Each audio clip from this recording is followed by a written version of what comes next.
Greetings, my fellow Americans. This is your President Samuel Ronan speaking, and today is Worldwide Wednesdays. And let me tell you, I don't know that we have had such a, I want to say, terrifying few days in between one stream from another since Israel started attacking Iran and we had to switch from playing video games throughout our streams to doing an actual recap Thursday, because every time we tried to do regular streams, just regular fun streams, breaking news would occur. In the time that we have gone from Thursday to today, meaning, well, I guess since we didn't stream yesterday, so in nearly 1 week, the United States of America has kidnapped and trafficked a foreign head of state, seized oil, openly declared that we would seize natural resources of a sovereign state, and all but annex that state by declaring our governance over that sovereign state. We've also gone and suggested we'll do the same thing to Greenland, Cuba, Colombia, and several other countries besides, including Mexico. Not only this, we're also going after Russian oil tankers, Iranian oil tankers, and Chinese oil tankers. And all three of those countries have also issued their major disapprovals with the activities America has gauged upon. And that's just the foreign affairs that has occurred in the past week. That's not including the fact that ICE agents murdered a United States citizen in broad daylight in cold blood. Mind you, ICE has zero jurisdiction over civilians, over citizens of American citizens at all, period, dot, end of story. But as we unfortunately covered a few weeks ago, maybe it's a couple months now, the Supreme Court did rule in about 2018, I believe, that you must comply with all orders from law enforcement, and that if they are deemed unlawful or whatever, you have to take it up after the fact. But that you can no longer resist arrest up to and including with self-defense, including lethal force. Now, that's supposed to apply to, like, the sheriffs, local police, highway patrol, so on and so forth. But this Supreme Court may very well try to expand that to include ICE, even though ICE has zero jurisdiction or authority over citizens, specifically American citizens. And you know how you prove that you're an American citizen? Due process. Which means you shouldn't be just randomly engaging with people unless you have a specific warrant issued by an administrative judge or an actual judicial judge with a judicial bench warrant. Sorry, that was the word I was looking for. And therefore, extrajudicial killings, detainments of random personnel should never happen, because the process should ensure it can never happen. So I did want to cover a little bit of that today as well, even though today is Worldwide Wednesdays. It's just something that needs to be covered sooner than later, and I don't think tomorrow is soon enough, to be honest, given how much horror is going on right now with our country and how brazenly our government is acting at home and abroad. So we definitely have a lot to cover. As always, Anna, thank you for making these playlists. I was hoping we could focus more on, like, the history of Maduro, thinking, oh, we just have a history of doing this in the Latin America. Let's just get people interested as to why we're doing this and what the history is. But no, we have to keep escalating. We have to keep doing more and more worse things. So we will continue discussing the imperialism, of course, but unfortunately, there will also be no shortage of discussion of current events as well. So, let's get to it. We'll start with the coups first. There's a weapon that powerful countries use to get rid of leaders they don't like, leaders from other countries. It's called a coup. It's a French word that means a punch or a blow, because it kind of means coming in and forcibly punching out a government from power. No elections, no process, just power being seized. Just someone being pushed out. Now, that's in case nobody understood what a coup itself was, what the purpose behind it is, and the origins. It is very important to discuss these things because, honestly, words matter, and they're going to deny that what they did is a coup, and they're going to deny that what they did was a war crime or illegal or any of that mess, right? And the problem is, if the international community doesn't hold this administration accountable, we are going to have to.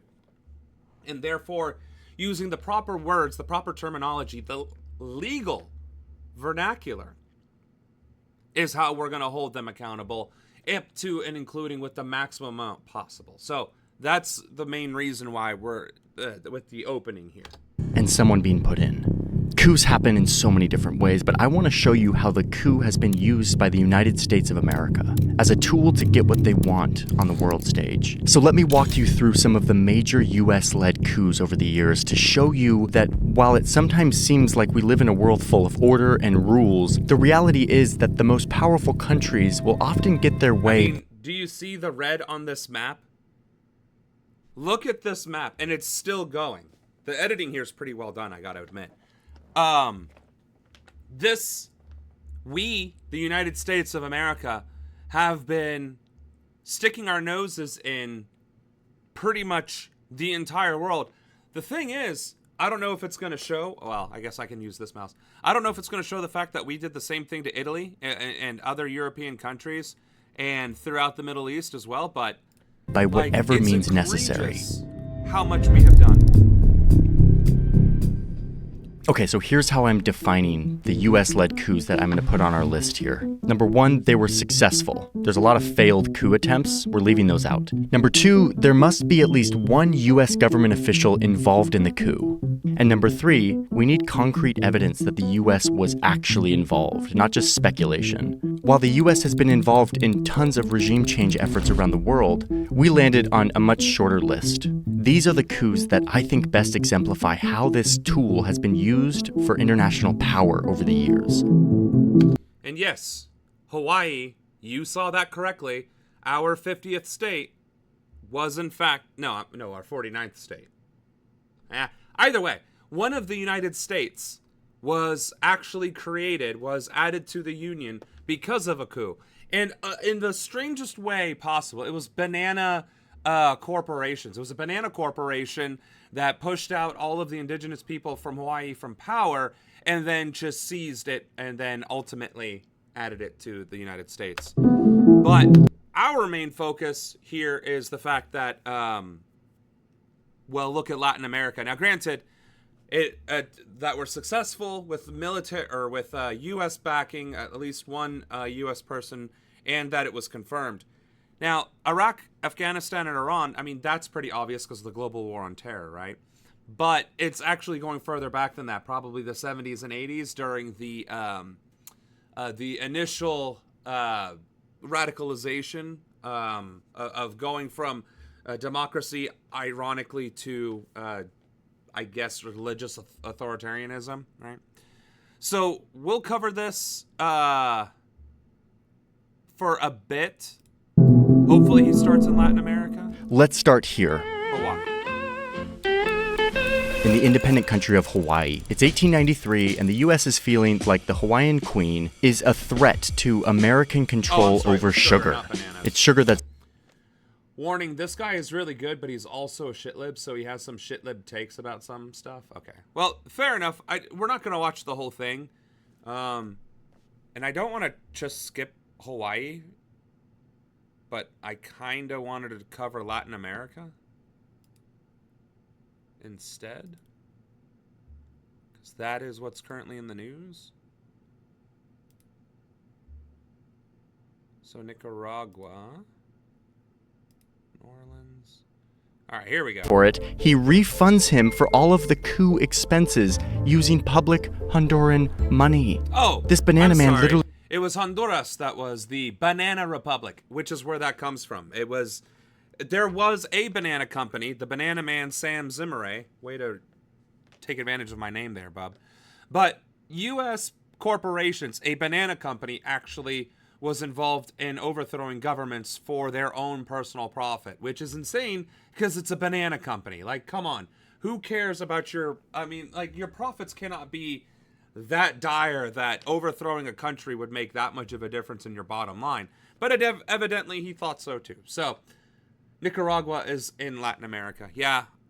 But this is, I think, one of the most it should be one of the most well-known coups because it coined the Banana Republic phrase. So I think covering this one is ideal. Really overthrew the government and made Honduras pay for it.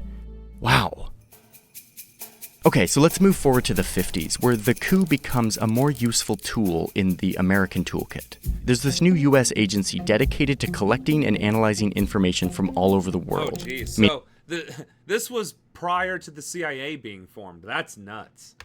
For spying. They call it the Central Intelligence Agency, the CIA, and it completely revolutionizes the art of the coup. Oh, and at this point, the US is now a full-blown global superpower, no longer just looking in their own neighborhood, but rather at the whole world map, investing huge resources into fighting their global rival and its communist ideology. Which is nuts when you think about it, right? Because communism is just an ideology, and it's an ideology of economic process, like who should own the means of production. And somehow the United States of America decided they were going to back capitalism as owning the means of production. Russia and several other prominent countries like China went the communist route, and that caused much of the conflict up to and including today of the past 80 years. Again, mind-blowing that ownership of the means of production has literally written pages and chapters of history, largely written by Western powers, trying to overthrow and succeeding in many cases other countries because of the way they chose to operate their economy. That's insane. He also talked about Puerto Rico, Cuba, the Philippines, and Guam. The U.S. said that they were going to help us get rid of Spain and then took over in 1898. So is he doing this by the year then? Okay. Suffice to say, if there hadn't been more real-world events occurring, we would have spent a lot more time on this video and the other...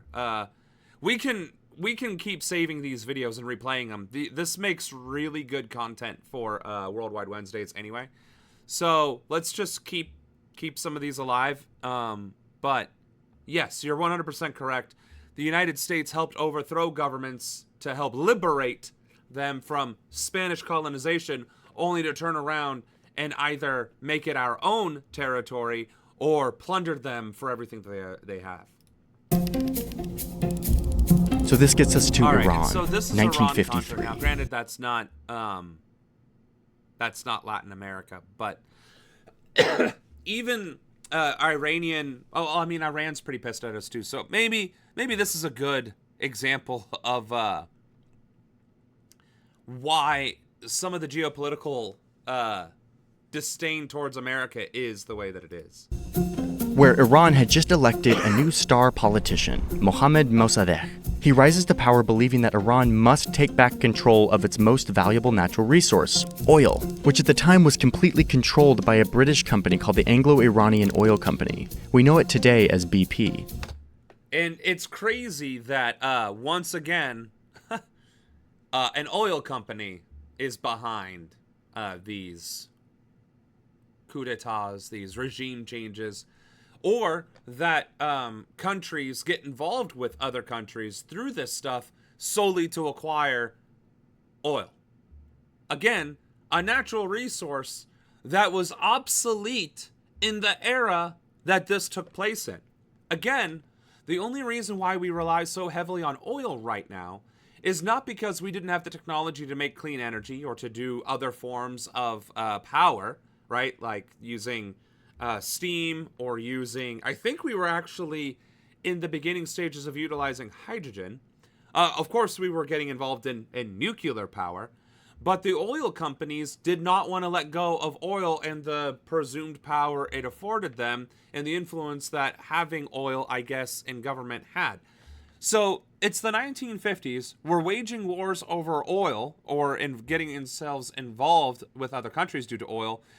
And even in the 1950s, our technology was poised to go past the need for oil. So mind you, for over 70 years, we have not needed to rely on oil. We didn't have to rely on oil. The technology was already blossoming to get rid of our reliance upon oil. So with that knowledge, we still decided to get involved with Iran. Mossadegh is done with this. Let's kick the British out and take back our oil. But like the US, Britain is not happy with Iranians trying to take back their resources. So they... And you're absolutely right. Rumor has it that Trump informed the oil companies. Of course, the oil companies are trying to deny it. But then there's also the fact that oil companies met with Trump during his, his campaign, but also ever since he took office, they've been doing backroom sweetheart deals, and it is now coming to fruition a year later, or almost a year later. So, no, anyone who says that the oil and gas industries of the United States aren't at least partially responsible for what we are doing in Venezuela and the Caribbean are lying to you or are full of shit and purposely spreading misinformation for U.S. propaganda. Warned that if they do this, there will be consequences. So the British catch a quick meeting with the CIA's Middle East guy who was passing through London, and they pitch him on this idea: let's throw out Mossadegh. The CIA's like, okay, and they kind of sniff communist vibes on Mossadegh with this big desire to nationalize Iran's oil, or at least they tell themselves they do. So the CIA agrees, and they secretly send this guy to Iran. He's the Middle East bureau chief, Kermit Roosevelt. He's like in his 30s. Oh, and yes, he is the grandson of another big coup guy, Teddy Roosevelt, who I have gone into in other videos. Roosevelt sneaks into Iran, and yeah, I remember watching a video similar to this, and it might have even been the same creator, but we have been involving ourselves throughout the world, overthrowing and meddling with countries damn near since we formed as a country, which is insane because we barely survived the Revolutionary War. And the second we get on our feet, we start causing problems everywhere, literally everywhere that we can. And that's even prior to World War II when we were an actual superpower. But post-World War II, the amount of shit we got ourselves involved in is absolutely breathtakingly insane. Except we've also done that, the turn of the century, from the 1850s to like the 1950s, we were just as busy as post-World War II. It's insane. That century was squished into a much shorter time period because we had much more influence, economy, and military presence throughout the world. It's breathtaking how corrupt and invasive we have been as a nation. And we don't learn about this until you get on YouTube or you research it yourself, because this shit is not taught to you in school. Or if it is, it's definitely from the lens of the empire. Of, oh, there was dictators and authoritarians in these countries, and good old America came in to save the day. Except that's not at all what happened.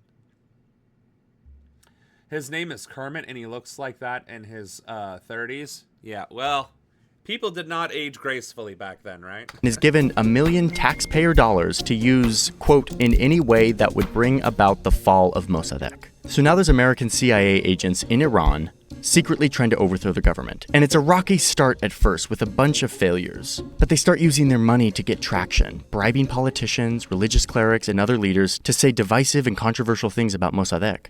They hire locals to stage attacks against religious leaders, making it look like they had been ordered to do so by Mossadegh. But really, they were just getting paid by the CIA to do this. And with enough time and money, they create an atmosphere of chaos and hostility and distrust among the public. Oh, and there's weapons. The CIA stashes enough weapons and explosives to support a, quote, 10,000-man guerrilla organization for 6 months. Like, just in case they need to, start a full-on conflict. And I don't know if all of that took only $1 million. Again, the Iranian economy, the value of their dinar to our dollar has always been pretty fractional in comparison. But that being said, it's not hard to destabilize a country. It really isn't. And the fact that all you need to do is bribe a few politicians and get some religious zealots involved and then stir up controversy that the media eventually picks up on because it has no choice but to cover the chaos. It makes you kind of look back at the past 10 years and be like, oh, that's exactly what MAGA was about. Stirring up controversy, forcing the media to cover it so that it would cause chaos and distractions until it became normalized, leading to the eventual overthrow of democracy and the installation of an authoritarian dictator figurehead. Huh. Crazy that when you read about it or watch it on a video, it makes perfect sense. But when you live through it over the course of 10 years, it's like, I never saw it coming. How could I possibly see it coming? The CIA has had 75 years of practice. That's how we didn't see it coming. The result of all of this is more violence and chaos that engulfs the capital. Shops are being destroyed, bullets are flying into mosques, people are beaten, and thousands of paid demonstrators flood the street. Oh! And don't forget, the thousands of paid demonstrators, which is where that lie keeps coming up when citizens try to protest against Trump or conservative rhetoric. Oh, they're all paid protesters. Because throughout history, that has actually been a thing that has been used by the United States to overthrow other countries. The city falls into anarchy, all of it orchestrated by CIA money. And in the end, this all results in a bloody shootout at Mossadegh's house. He eventually gives up and turns himself in. He's put through a sham trial and found guilty of treason and sentenced to 3 years in solitary confinement and then house arrest, where he stayed until his death. The previous ruler of Iran, Mohammad Reza Shah, which just means king, had fled the country. But now, with the democratically elected Mossadegh gone, and with the backing of the US and UK, he could charter a flight back into Iran and take control. And that is when Iran went from a leading force of democracy in the Middle East to heading towards its authoritarianism. Now, granted, that wouldn't happen until another 20 or 30 years later in the 1970s when America overthrew the government again and then installed religious fanatics in power instead. Crowns himself in a tradition which goes back 25 centuries. His title is King of Kings, and he becomes Emperor of his nation. The US really came out on top here. They got what they wanted. They now have an American-friendly dictator in a powerful Jimmy Carter. Outstanding, Jimmy. Outstanding. Country in the Middle East, who is now welcoming American oil companies to get in on one of the largest oil reserves on Earth. Under the Shah, Iran becomes a brutal police state. He executed military officers, student leaders, anyone associated with Mossadegh. He set up a secret police force, and life was brutal. So brutal that in 1979, the frustration of Iranians burst forth in mass protests that ran the Shah out of office and replaced him with an inspiring new leader who would turn Iran into an Islamic republic, built in part off a foundation of resentment for the US having meddled in their country. The Islamic Republic has held power ever since, and has morphed into the oppressive theocracy we know today. I'm sorry. Maybe not. Iran did that on its own. Americans' influence is why the Ayatollah came into power. I got that mixed up a little bit. My apologies. But the point is, the religious fanaticism came in part because of U.S. interference. But we did not install the Shah. My bad. The Ayatollah. That was my misquote there. Not for long. Before we go on, a quick reminder that all of these coups, these plans to overthrow leaders in other countries, did not require American votes or consensus or approval of Congress. It was usually just a few key men in government buildings in Washington, D.C. making this happen. These people would go on to define the Cold War and shape so many covert operations around the world that many of which we'll never know about. And that's another reason why we're discussing U.S. imperialism and meddling throughout the world, because, and we're going to do a close-up for this, what we are doing in Venezuela right now, in the year of our Lord, 2026, kidnapping a head of state, trafficking them to the United States, giving them bullshit charges which has no basis of international law or jurisdiction or anything. It's just bullshit justification to do what we are doing to convince our citizens it's okay, whereas the rest of the world, rightfully so, is saying, what the fuck is going on over there? Normally, all of what it would be happening, or what is happening in Venezuela, would be happening behind closed doors, behind the scenes, and not with overt U.S. activity. Hence, the Central Intelligence Agency being involved in these actions and working on behalf of or at the behest of corporations or special interests to accomplish these goals. Again, we overthrew Iran because British Petroleum asked us to. So I cannot stress enough that although we were vested because it was communist, we didn't get involved of our own volition and accord. It was because we were asked by Grandpa England, and not even England, their oil company, to get involved.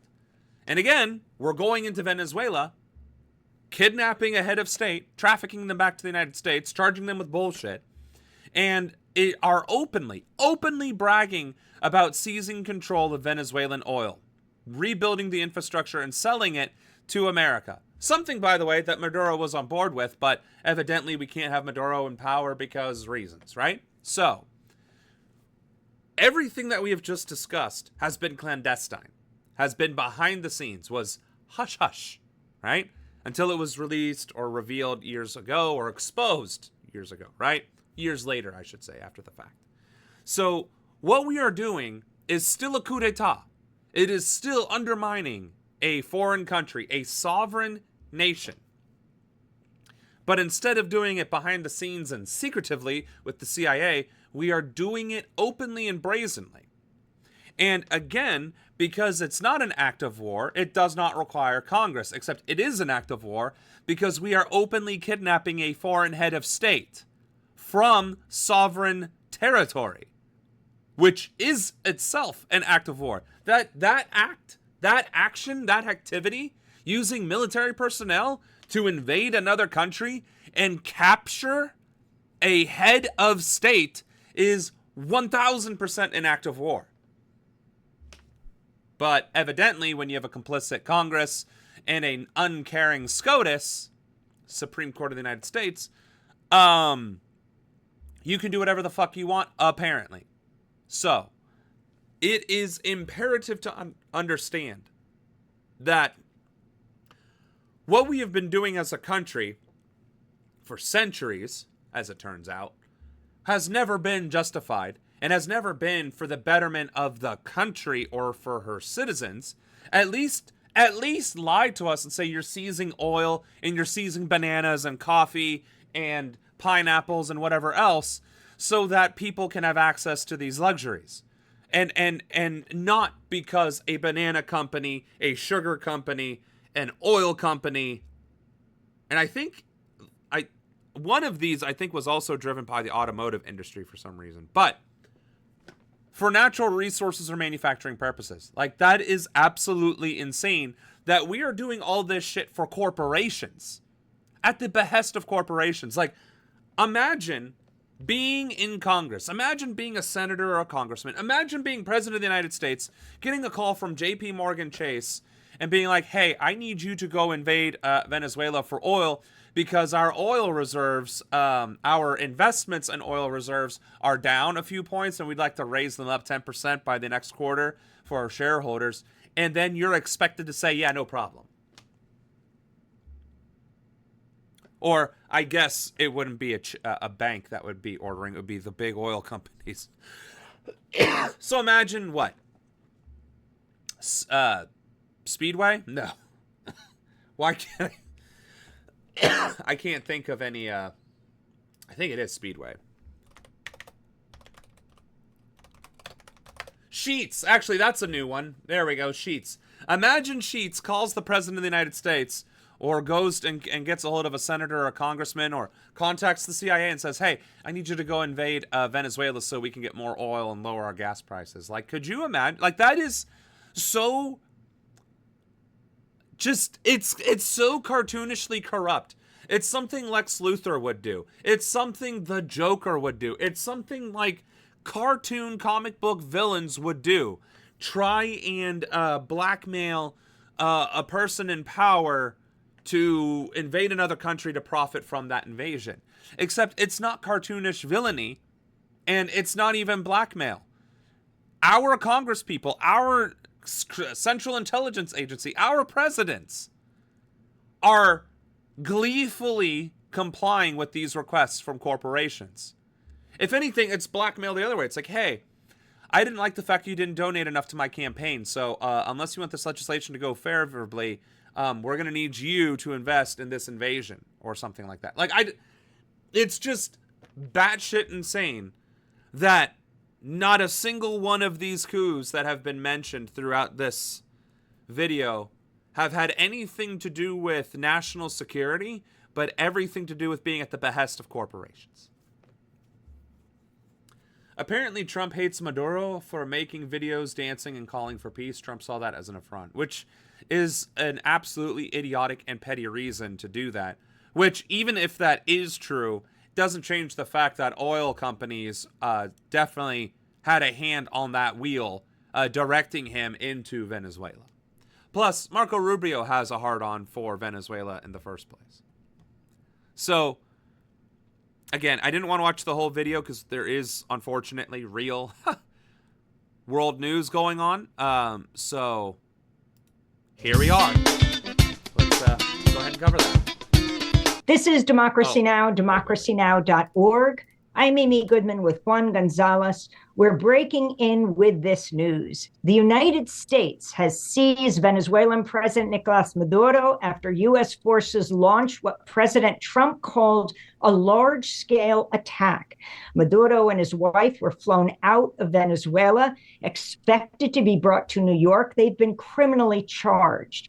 Just before we recorded this, President Trump spoke saying, "We're going to run the country until such time we can do a safe, proper, and judicious transition."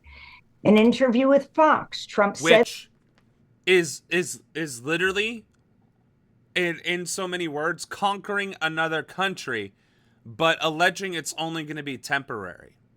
So, when the Roman Empire would, I don't know, invade Gallia and conquer it, right? They would then send senators or praetors or governors to go to that area and then with a legion govern it and just make it a part of the empire. And then they would go into Spain, and they would go into France, they'd go into all these other places, and rinse and repeat, right? And that's, they weren't official, they were part of the Roman Empire, but they weren't necessarily Roman citizens.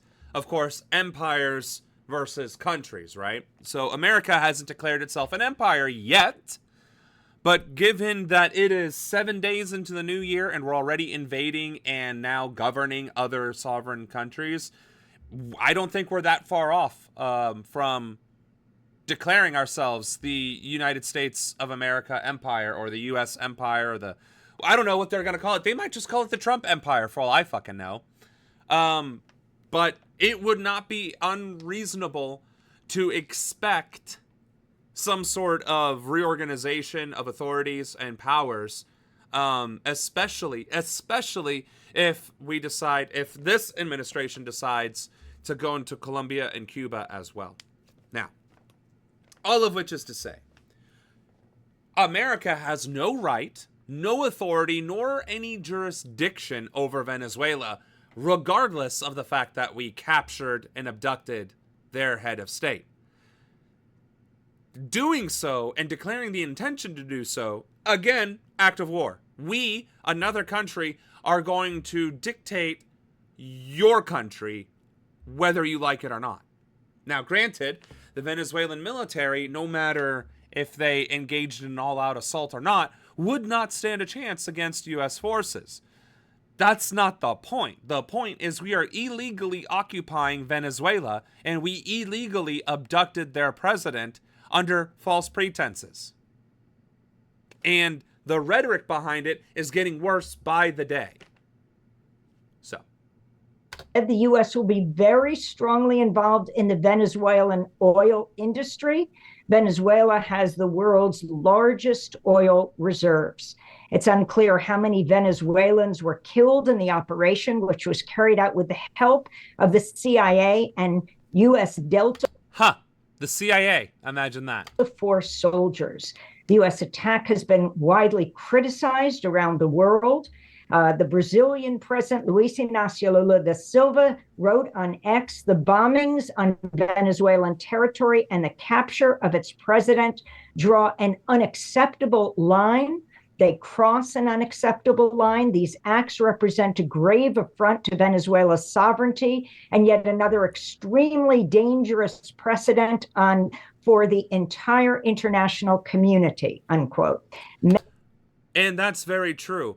Because if America gets away with doing this, as in China and Russia don't force America to return everything back to Venezuela, and if America does this again to, say, Colombia and Cuba, this is essentially what kicked off World War II. Hitler rose to power, consolidated his power, became dictator. He then invaded Austria, which nobody batted an eyelash about. It was essentially Germany, right? Well, that wasn't good enough. He then invaded Poland. That is what finally kicked off World War II. We are literally at the stage of fascism where we are invading other countries, and the world is holding its breath to see what the breaking point is. And if we start invading Latin American countries left and right, and only start batting an eyelash once it's against Greenland, Canada, or Mexico, then there are some serious fucking problems occurring and afoot. Not only that, it does set a dangerous precedent because Russia has already been invading Ukraine and already feels entitled to Ukraine as a whole regardless. Not necessarily making USSR great again, but also not necessarily making USSR great again. So if America can get away with this, Russia can just simply push all the way through Ukraine and take it over without any fuss, right? Now, China has been wanting Taiwan forever, as we discussed last week. So what's stopping China from launching its own attack against Taiwan, other than the fact that the United States, under Trump, has said that we will retaliate? Well, China and Russia both have said that they would support and back up Venezuela. So if China and Russia follow through on those, then there's nothing stopping them from sealing the deal in the Ukraine and Taiwan, respectively. And once that starts breaking down, every other country in the world is going to be like, oh, so it's open season to invade countries that we want to invade. Well, what if the European Union decides that they want to reclaim all of their colonies in Africa? Here's the thing.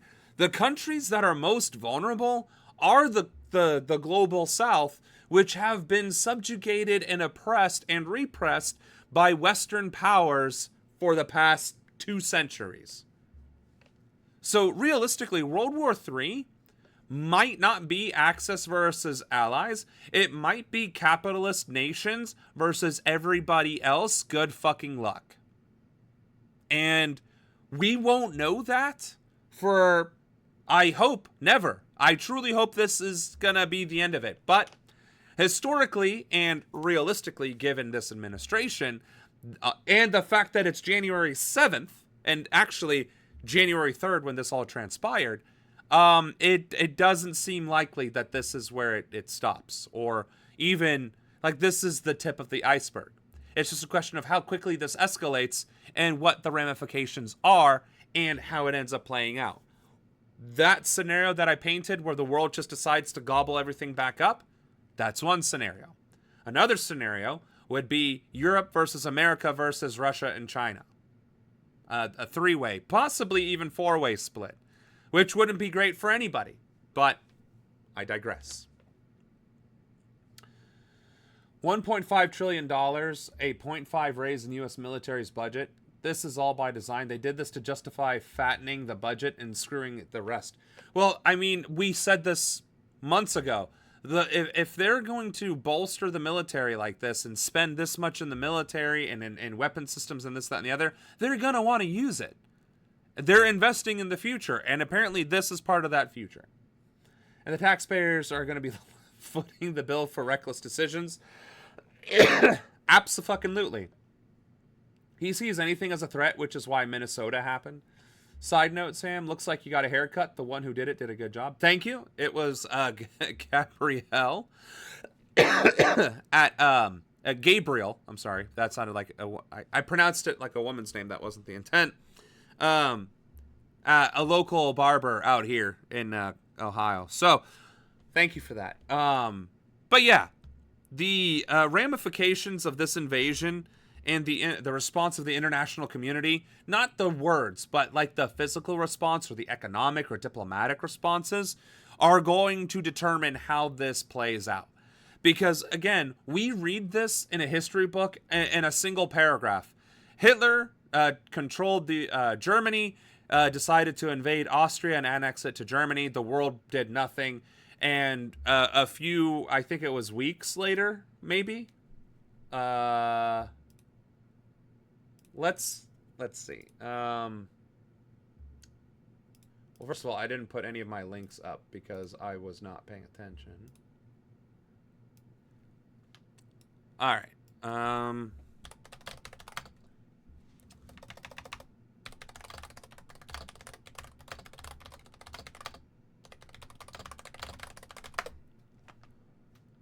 So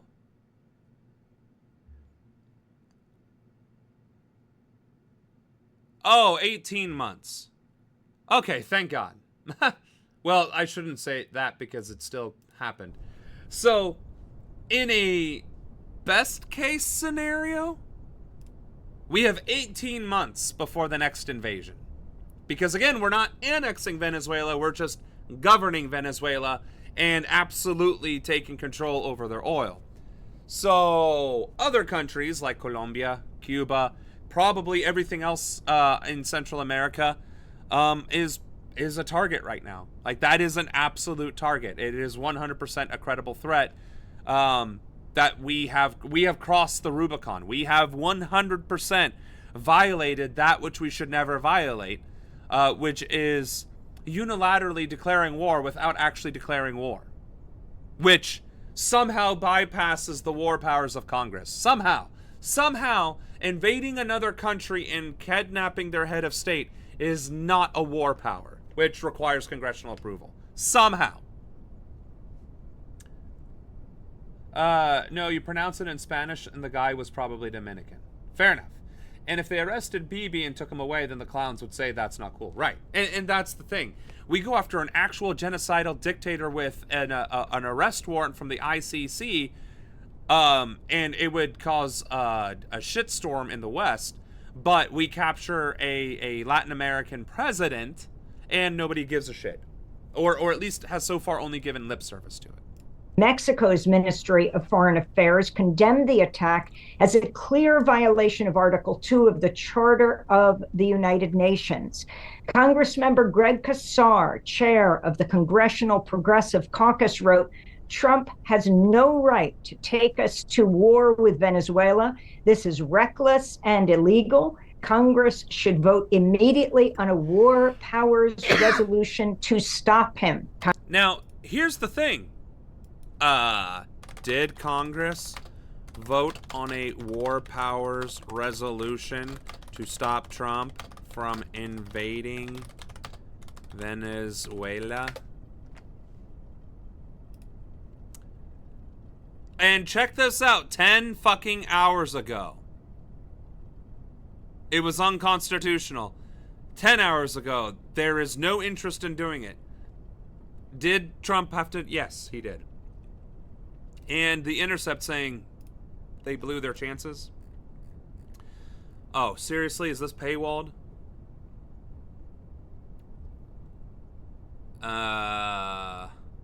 Oh yeah, the months-long massing of U.S. forces, which Pop brought up, was hardly a secret, and Congress had plenty of chances to try to block an attack in advance. Again, preemptively utilizing war powers by not redeploying military assets overwhelmingly in a single concentrated spot for the only purpose it could have been, which is to invade.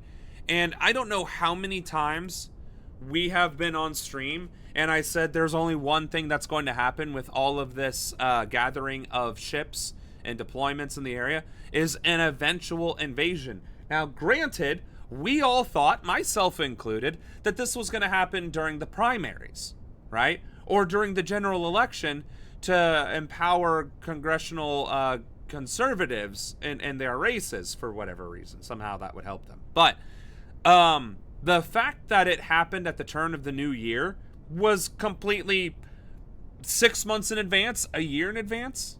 And the fact, again, that it is open, that it is completely public, and that they're not even trying to hide the fact that it was for oil, and or that they are going to directly control the Venezuelan government. Like, das ist nicht gut, as they say. Congressmember Casar said. We're joined right now by Miguel Tinker Salas, Emeritus Professor of History at Pomona College in Claremont. He is the author of The Enduring Legacy, Oil, Culture, and Society in Venezuela, as well as Venezuela, What Everyone Needs to Know. We're also joined on the ground in Caracas by Andreina Chavez, reporter there. Her piece earlier this week for Drop Site News, War of the Entire People. But before we go to our guests, Juan Gonzalez, you were there in Panama. It was 35 years ago today. Oh, so it was an anniversary. It was an anniversary coup against the Panama. Like, are you? Oh my God. So I was 1 year old when America decided to do this shit in Panama, and then 35 years to the day, we're doing it to Venezuela. Like, kudos for consistency, I guess, for tradition. I mean, what do you even say to that? And again, by simply talking about it and reporting on it, right? And not condemning it vehemently, and not encouraging others to condemn it vehemently, and not being outspoken about it vehemently. It's literally just discussing a criminal activity and debating the pros and the cons and the morality, ethics, and legality of it, rather than universally and unilaterally shutting that shit down and demanding repercussions. So I am unilaterally demanding accountability for this administration and every single service member involved, from on high and to the people that carried out the mission. Never mind everybody that's deployed in the Caribbean. Like, the only proper discussion, talking point, and response to these actions is blanket prosecution for war crimes. Period. Dot. End of story. Manuel Noriega was seized by U.S. forces and brought to the United States. And it's a month after President Trump pardoned a man who was convicted in this country of narco trafficking, the former president of Honduras, Juan Orlando Hernandez. Your thoughts? Yes, Amy. Well, this is an extraordinary... Oh, so her partner was there. That's incredible. I had no idea he was that based. Or unlucky, however you want to look at it, because I'm pretty sure... You know, here's the thing, right? I would love to go to Venezuela, Argentina, Colombia, Brazil, Honduras, right? Nicaragua. Oh my God, I would love to go to Nicaragua and smoke some cigars, don't get me wrong. But like, what if I go there on vacation, whether it's a cruise or a flight, and then I become a victim of U.S. foreign policy? Like, are you shitting me? Like, I can't even visit China because of diplomatic relations. I would love to see the Great Wall. I would love to go to Shanghai and Beijing and see the sights and do the things, right? I'd love to go to Russia. I'd love to go to the Middle East. I'd love to go to Jerusalem. The history of Jerusalem, my goodness. I mean, so much global history, for whatever reason, decided to transpire in Jerusalem. Wonderful history there, right? But Israel occupies it. I want to go see the pyramids in Egypt, but there's a McDonald's there now. and we're not with friendly relations with Egypt. I want to go to India, but India is having shit happen with Pakistan. And I don't think we have good relations with India either. We certainly don't have good relations with Ruskvia, right? Who doesn't want to see St. Peter's Basilica, right? I'm just saying, like, there are so many global World Heritage sites and places of deeply rooted history. Mesopotamia is the cradle of civilization. Who doesn't want to see 5, 6, 7,000 year old civilization ruins? Just, like, that's so freaking cool. But because of U.S. foreign policy, and especially with this autocratic piece of garbage, just shitting in every single country's Wheaties, and now invading them, and encouraging other countries to do the same to their vested interests, like, it's barely safe in America, let alone anywhere else. Never mind the prohibitive restrictions from traveling by needing to surrender 5 years of your social media history. Granted, that might just be coming to America, but that's going to start applying to U.S. citizens as well. It's already harder for citizens to leave America because of whichever executive order it was. So I can only imagine what it would be like to be just a guy on holiday visiting these countries, Venezuela specifically, and then all of a sudden you just see helicopters and bombs go off in the presidential mansion, and people start panicking, and then they see you as American and they start beating you to death.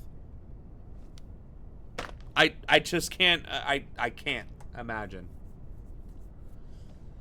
Juan is a legend. He was part of the Young Lords. Oh, he's got several legendary statuses to him. Moment in what is clearly, and by international law, a completely illegal military action by the United States. But in listening to the press conference that President Trump and his top aides held just a little while ago, a few things stand out to me. One is the size of this attack, and we didn't really get a sense of that until General Dan Kane, the chairman of the Joint Chiefs of Staff, has had an opportunity to talk, and he mentioned over 150 of the most advanced military aircraft of the United States participated in this basically a Air Force invasion of Venezuela, and in addition to the Delta Force and CIA operatives that were on the ground, a blackout of Caracas that the United States triggered in order to be able to operate in complete darkness. Now, remember what we've said before, that, like, we can watch all the movies and TV shows and play all the video games in the world, and it just doesn't compare to the real world because the real world is supposed to be the real world? Well, guess what? These kind of missions, if it was a movie, there would have been all sorts of drama and craziness that occurred before it was eventually pulled off and the great kidnapping occurred. But in reality, these efforts very rarely fail. Or if they do fail, it's clandestine and we'll never know about it in the first place, right? So I guess what I'm getting at is we had military assets, we had spy assets, and then we also had special forces assets on the ground. But we also had reinforcements from the Caribbean Sea. All of which to kidnap a foreign head of state from their sovereign nation, which cannot be stressed enough. Also, for our reading pleasure, I wanted to add the Young Lords for those of you who didn't know what that is, because I didn't know what that was either off the top of my head. It was a leftist political organization that developed from a street gang, but they were known for their direct action campaigns, including occupations and sit-ins and garbage dumping protests, which we should bring back the garbage dumping protests. They also provided community service programs for the neighborhoods they operated in, including child care and medical services. Now, this is the crazy shit, right? It's known as a far-left political organization that's formed from a street gang, and yet what they were known for was community service programs, including childcare and medical services and free breakfast. So even Wikipedia, with its shitlib slant on many of these things, cannot ignore the fact that they were a communal organization, much like the Black Panthers, and in fact, it mentions it was inspired by the Black Panther Party. So, the Young Lords and Juan Gonzalez was part of that. And the admission by both the general and President Trump that there was a lot of opposition of Venezuelan forces on the ground to the... Oh, see, that's the part we haven't heard in the news. We only heard that G.I. Joe and some CIA agents went in and kidnapped him. Apparently, we were fighting the Venezuelan military on Venezuelan ground. Let's hear more. To the U.S. attack. That's one thing, the size of this attack. The second, as you mentioned, is Trump's claim that the United States is going to run Venezuela from now on, and that this was not just a question of extracting Maduro for supposed alleged drug crimes, but also a regime change operation that the United States is going to directly run Venezuela. And I thought Yeah, now imagine that. Most coups and most regime changes involve changing a leader of a foreign state with a different person from that state. When you, the country that did the regime change, end up becoming the, shall we say, administrator of that country, that's no longer a regime change. That is occupation. Most interesting thing of all was Trump's claim late in the press conference that Marco Rubio has been in conversations with the current vice president, Delcy Rodriguez, and that according to Trump, she told Rubio, quote, "We'll do whatever you need," as if implying that Delcy Rodriguez, the vice president and clearly the successor to Maduro, was in some way or other agreeing to this U.S. intervention, or at least acknowledging it. So I think that those are the three things that stuck out to me. We'll have to see in the next few hours and days. Which she obviously vehemently opposes U.S. interventionism, regime change, and presence in Venezuela. Which is, again, one of the reasons why what's going on in Venezuela right now could very rapidly escalate into, if not, civil uprising, which wouldn't necessarily even be civil uprising or even revolution. It would be a occupied territory fighting back against occupying forces. Let's be very clear about that.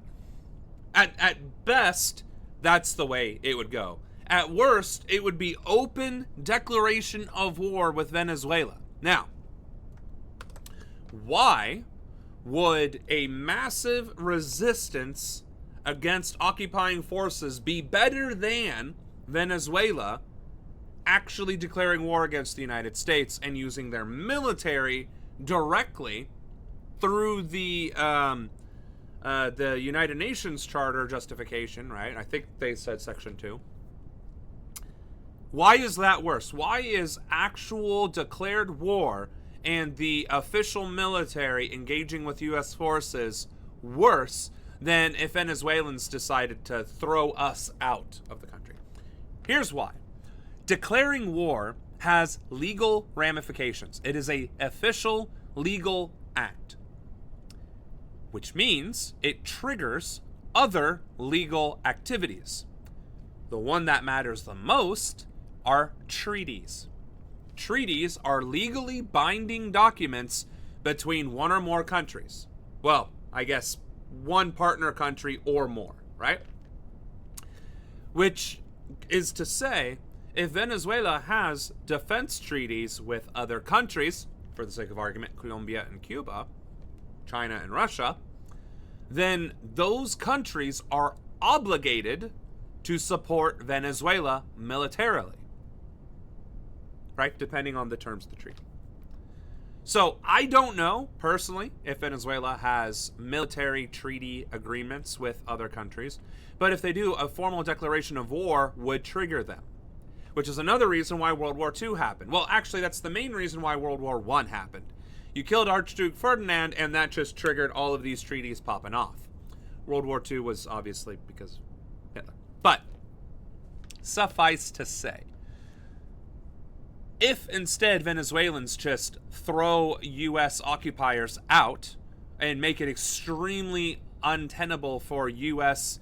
personnel, whether that's military or oil companies, from existing in Venezuela, at least then it is no longer effective or cost-effective or politically expedient, I guess, to stay in Venezuela, and we would pull out of our own volition because, oh shit, we stirred up the hornet's nest, and then Venezuela would then be able to formally request Maduro back or whatever it is they choose to do. So when I say that we are living in dark and dangerous times, it's very largely because of this administration causing so many problems that did not need to be. Like, you could have had an America First administration and a strong-armed Congress and the Supreme Court into giving us universal health care and slashing cost of living prices by 50%. But instead, we're choosing to be America First by implementing a police state, eroding the Constitution, eroding democracy, and following in Hitler's footsteps to the fucking letter, up to and including invading other countries and murdering civilians with said secret police force. So, if in the first week of the new year, which isn't even a full 12-month period of this administration, we have already reached the point of the secret police murdering civilians and invading foreign countries, I hate to break it to you, that's every single line crossed. We're already targeting vulnerable demographics.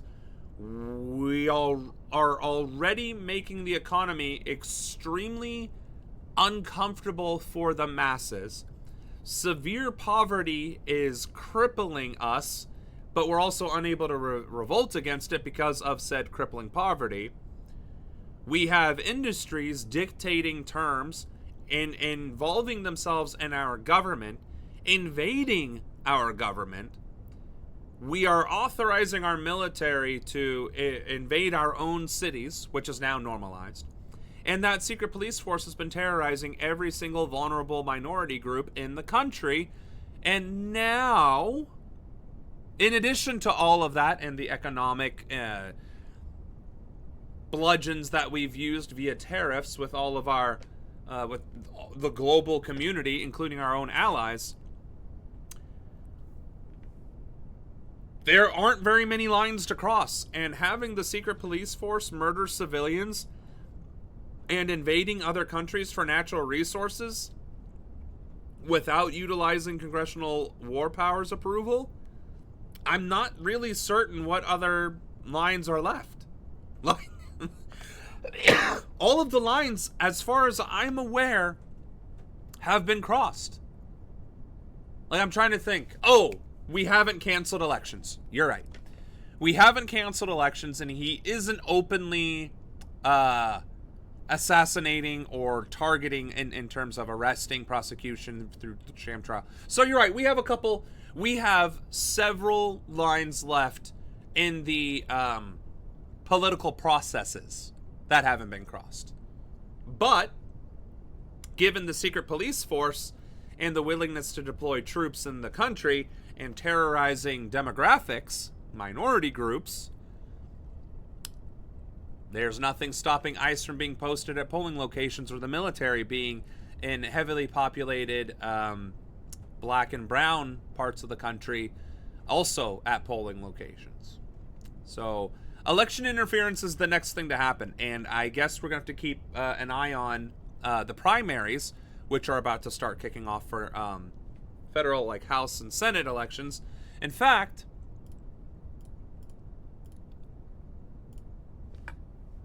When is the first U.S. primary for 2026?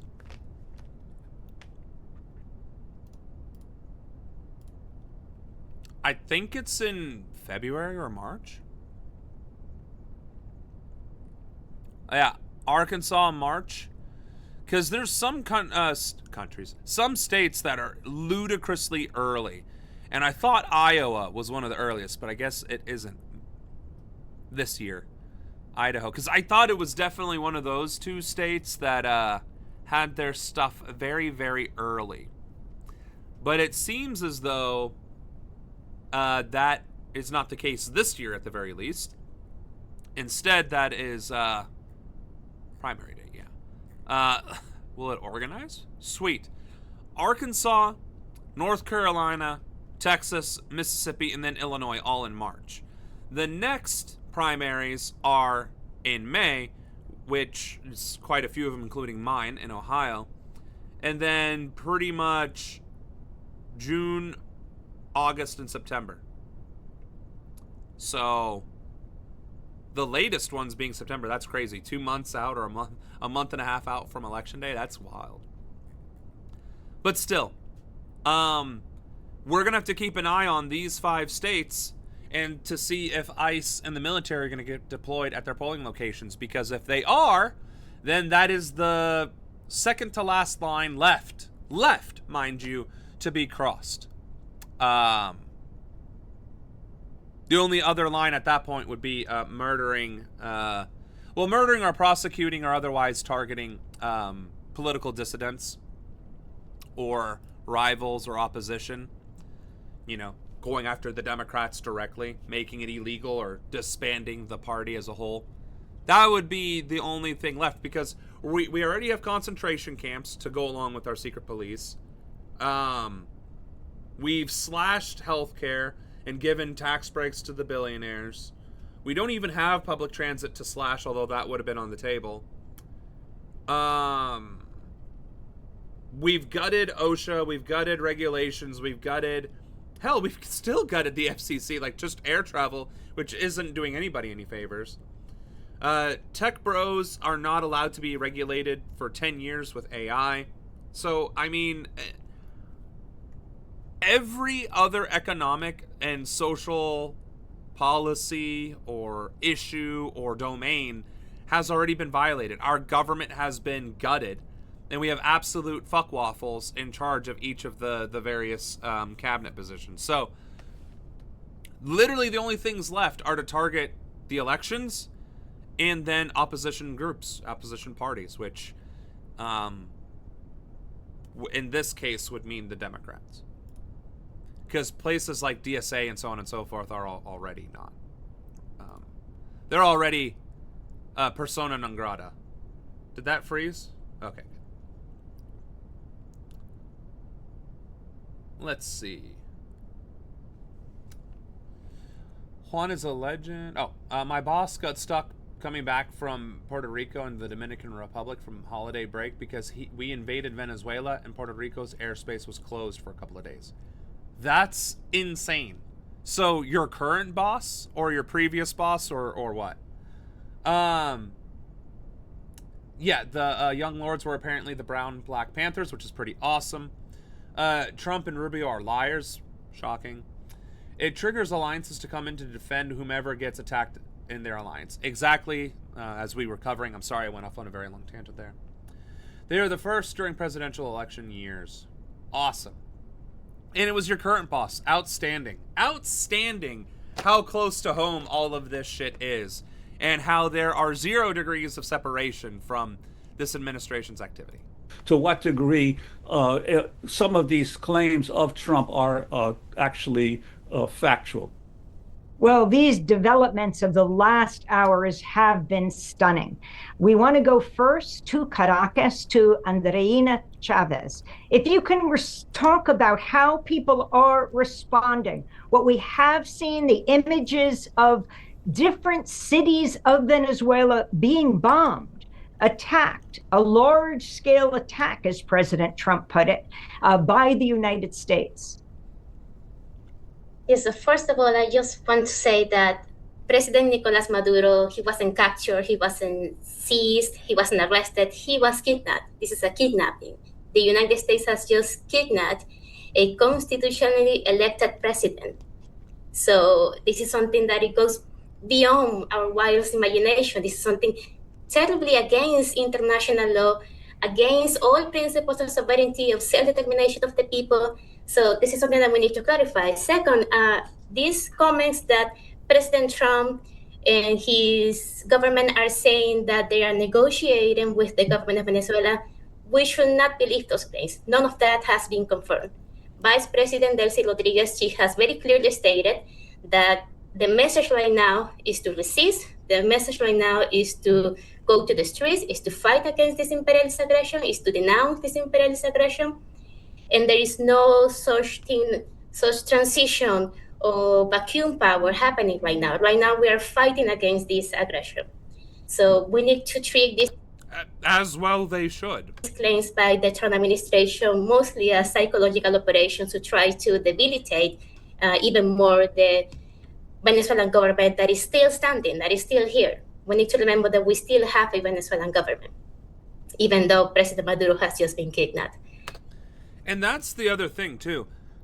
There is nothing that says that this wasn't a military strike and an act of war, but the attack isn't over. Just because the bombs and the guns are stopped firing and dropping doesn't change the fact that this battle is still ongoing. Now, like she said, it's a psychological one. Trying to convince the world that Venezuela is in chaos, and while Venezuelans are trying to fight back against that narrative with a significantly weaker propaganda machine. And I'm not saying it's weaker because Venezuela isn't capable of doing a propaganda machine. I'm saying our propaganda machine probably exceeds the GDP of Venezuela. Now, before I get attacked for being like really shit-libby for saying that,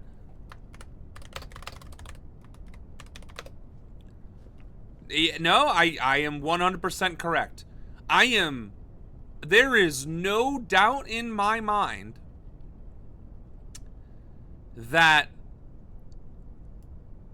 whether it's the 223 or the 139, I don't know what these acronyms mean, but I am 100% certain that U.S. propaganda spending and efforts through our media, through our military, through the CIA, the fact that there are dozens, if not hundreds, of influencers gleefully supporting the narrative, and the fact that AI is a multi-trillion-dollar industry and it is largely being taken advantage of in the United States to do deepfake videos, I would say even 223 billion wouldn't even come close to the amount of money that we as a nation are spending on propaganda. Granted, not just about this issue. To be clear, I'm saying our propaganda budget, I would argue, is probably in the $1 trillion range. Now, does that mean it's $1 trillion coming out of the federal budget? Obviously not.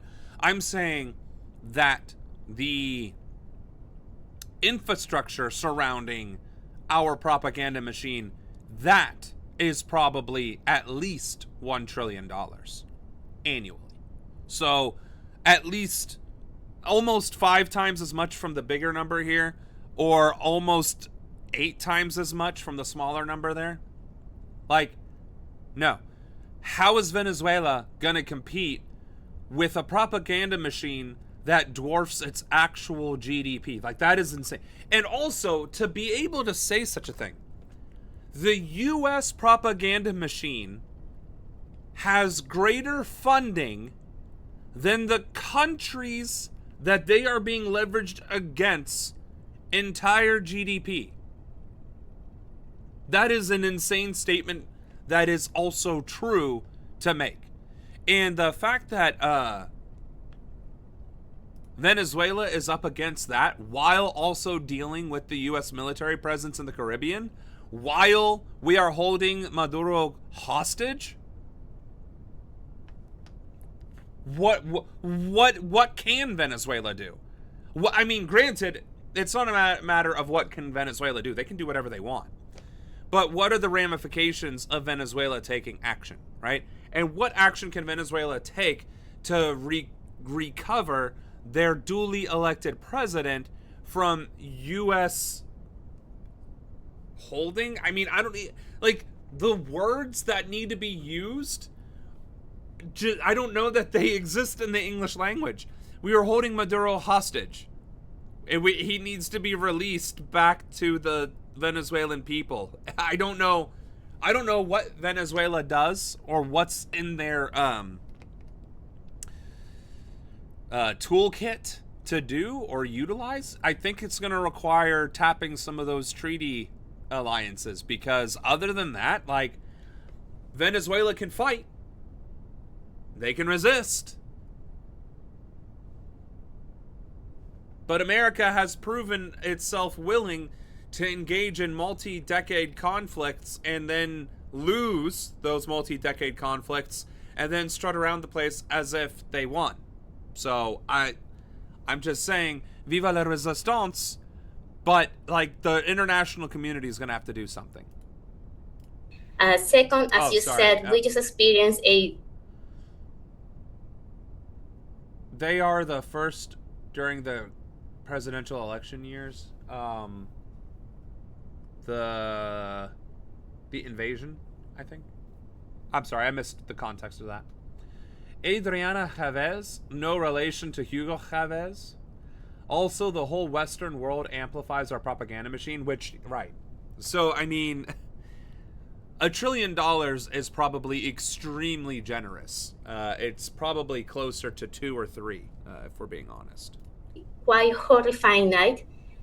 We woke up around 2 a.m. to the sound of extremely loud explosions. Of course, at the moment, we didn't know what was happening. Everybody knew it was something terrible because it sounded like an earthquake, like the sky was falling down. I could hear the planes. I couldn't see them, but I could hear the planes. I live very close to Miraflores, so I imagine that is why I could actually hear all this military operation happening around me. And we immediately got confirmation from the Venezuelan government that at least 7 points of Caracas had been attacked, at least 7 places, between civilian places and military. Oh, of course, while committing war crimes, we also commit crimes against humanity. Let's go. Why not? Why not? I mean, if we're already invading Venezuela, if we're already kidnapping and trafficking their president, why not attack civilian centers too while we're at it? Like, are you fucking kidding me? The U.S. Nuremberg-style trials cannot come fast enough. They truly cannot, because, and again, I'm actively running for Congress, and I wanted to be cheeky and tell you about what happened yesterday, but I guess I'm going to have to talk about that Thursday. Suffice to say, God willing, the Lord willing, right? Ow. It's burning me right now. Kidding. Just kidding. God willing, I get into Congress this time next year. But this happened. This shit happened 3 days into the new year. My inauguration ceremony would happen right around this time. Literally 12 months from today, I could be swearing in on the Bible.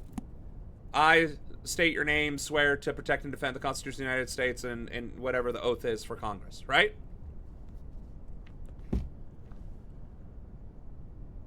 This is 3 days into the new year. And of course, 4 days later, it's only gotten worse. And the escalation continues. So I have literally... I have predictions, don't get me wrong. But, like, I don't know how bad... Because it's gonna be bad. But I don't know how bad it will be in 12 months from now. I mean, never mind, I gotta survive a primary and a general election, right? So, Yeah. That is, whew. And thank you, Anna. I appreciate the, vote of confidence. Complex. There were also attacks in places like Estado La Guaira, Aragua, Miranda. All these places were attacked. After that, we got even more confirmation from the defense minister, Vladimir Padrino Lopez, who said that indeed we were under an imperialist military aggression from the United States, and that the call right now for the Venezuelan people was to just remain calm, but also to remember that we need to fight back against this regime change. Because, and I also want to state, for the record, the language that is being used about how this is U.S. aggression and that they are violating our sovereignty, but aren't using the war speak, that we are being attacked by the United States, that they are invading our country and kidnapping our president and violating our sovereignty. Like, the fact that they aren't using those specific language is extremely telling. Because at the same time of being angry and outraged that America is doing this, as they should be, by using those words, attacks and invasions, it then sets the implication that America is invading and declaring war on Venezuela, which, as I said, has significant consequences and ramifications for both entities. So I don't know if Venezuela thinks that they can pull something off diplomatically. They can't. I mean, this line has been severely crossed. There is no going back from it. But I imagine that choosing this language, even now, 4 days later, is to make sure that their diplomatic back channels with their allies, or at least would-be allies, are ready to defend them should that become necessary. So again, I want to highlight that language speaks volumes even when the language is simple word choice, because more often than not, it isn't simple. It has purpose and meaning behind it. At the end of the day, we need to remember that this is regime change. We have to remember that the U.S. has been peddling a lie about Venezuela, about the Venezuelan government being a drug cartel, about the Venezuelan government being involved in drug trafficking, using evidence that is not credible at all. Not even using evidence. At the most, they're just using a court in New York to say that President Maduro is involved in narco trafficking without actually presenting evidence that he is doing that. There is absolutely no credible evidence that there is a Venezuelan state that is involved in a high-structured drug trafficking corporation. That is not true. They have been using that lie first to kill people in small vessels in the Caribbean, and now to bomb Venezuela and to kidnap the Venezuelan president. So right now we're facing a regime change, and I think that is the first thing that people need to have in mind, that Venezuela is being bombed. We're facing a regime change. President Trump just said it. He said that right now he's going to run Venezuela. The United States has decided that they're going to control Venezuela from now on. They're going to control Venezuela's oil business from now on. So if this was actually something about capturing a supposed narco-trafficking person, then why wouldn't that just mean that the Venezuelan government continues? We have a vice president who constitutionally is mandated to now take power. But no, he's not saying that. He's saying that anybody who remains loyal to the Bolivarian process is going to go down. He's saying that there might be more military operations. And he's saying that now the United States is going to assign people to control the Venezuelan government. And the first thing that he's going to do is take power over the Venezuelan oil industry. And remember that he said the Venezuelan oil industry wasn't working right, that he was going to make it finally work right. But you need to remember that the Venezuelan oil industry has been under U.S. sanctions for almost a decade. Let us bring Professor Tinker. I mean, I don't know how long she was speaking for, and I really did not want to interrupt her. I mean, I did interrupt her a lot, but I also tried giving her a lot of speaking time before I did the interrupting. I mean, so many things to unpack, right? I mean, for the sake of argument, as the reporter brought up, for the sake of argument, Nicolas Maduro was the head of the cartel. Sake of argument. Let's just say in some parallel universe that was true. U.S. invades Venezuela, attacks 7 military and civilian sites to capture Maduro. At that point, at the moment that he is captured, that should be mission accomplished. But to then, again, insinuate, just inserting yourself in the Venezuelan government and infrastructure and stating, without any regard for Venezuelan law, constitution, government, what have you, that we are now in charge of your country, whether you like it or not, and anyone that was loyal to Maduro is going to suffer similar consequences, or we might use more military intervention.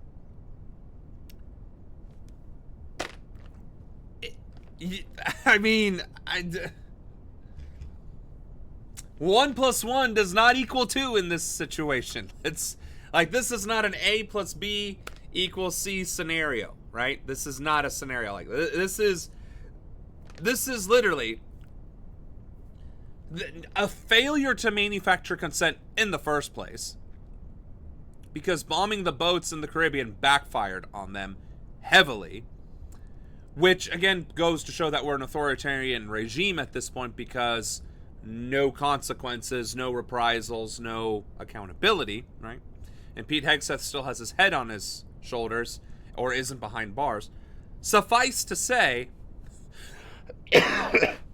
claiming that the head of state was a cartel leader, that should have been careers over right there. But then to capture that leader and then try and then control the government, like that's again drawing new and more lines in the sand, erasing them, drawing more lines in the sand, erasing them, and just reinventing the story to justify the action, which is literally written out and spelled out in 1984, which was satire written about, well, actually the United States as it was back then, but also alluding to the way fascist governments operate. So, we are literally not even bothering with manufacturing consent, and we are invading another country without approval from Congress, and we're not even trying to be subtle about it. Okay. The Venezuelan people are very well armed. If you go left enough, you get your guns back. The U.S. charged Maduro with owning arms. Meanwhile, the U.S. talks about invasion when referring to Venezuelan immigrants that our government invited to come in as refugees. Right, because again, words matter. Invasion instills fear. Not, hey, we invited them as refugees and now that's not politically expedient, so now we're going to call them invaders so that we can take over Venezuela for their oil. Also, that doesn't roll off the tongue very well. Right, Trump invited them and now he's reneging. Imagine that. The U.S. Marines killed about 80 people, which I don't know if we're going to get into the details in this video. It's not like there aren't additional videos about this. And honestly, we haven't even covered but 5 videos. So, I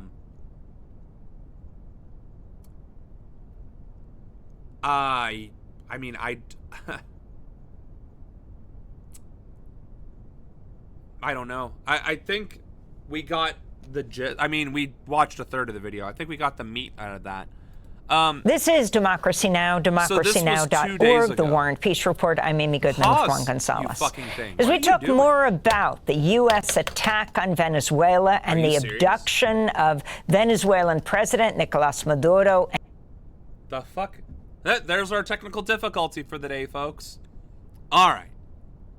So this was 2 days ago. The other one was 4 days ago. So this was literally Tuesday. Well, I guess I can say it a little bit. Tuesday, we, my campaign team and I went to a Republican meeting to gather signatures, because we still are in the process of gathering signatures. And among many things that transpired, we discovered that the incumbent congressman was still gathering signatures for their own campaign, which, cross your fingers, do bruhara, pray to God, do whatever it is you do, but let's see if this campaign, the Mike Carey campaign, is so fucking incompetent that they fail to file, or their filings get dismissed and they don't make it onto the ballot. Because that would be fucking hilarious and par for the course for the just blatant corruption and stupidity of this generation of conservatives. So, that was the funny thing I wanted to mention. Okay. Let's see if this stupid website is going to comply with. And his wife, they are now, as we broadcast, being brought into the federal courthouse in New York, brought by helicopter from Brooklyn, where they have been placed in the Metropolitan Detention Illegally held after being illegally captured and trafficked from their country. Center. We want to go back to President Trump speaking about Venezuela's oil on Saturday, hours after the U.S. attack. In addition, Venezuela unilaterally seized and sold American oil. Venezuela? Really? American assets and American platforms, costing us billions and billions of dollars. They did this a while ago, but we never had a president that did anything about it. They took all of our property. It was our property. We built it. And we never had a president that decided to do anything about it. Instead, they fought wars that were 10,000 miles away. We built Venezuela.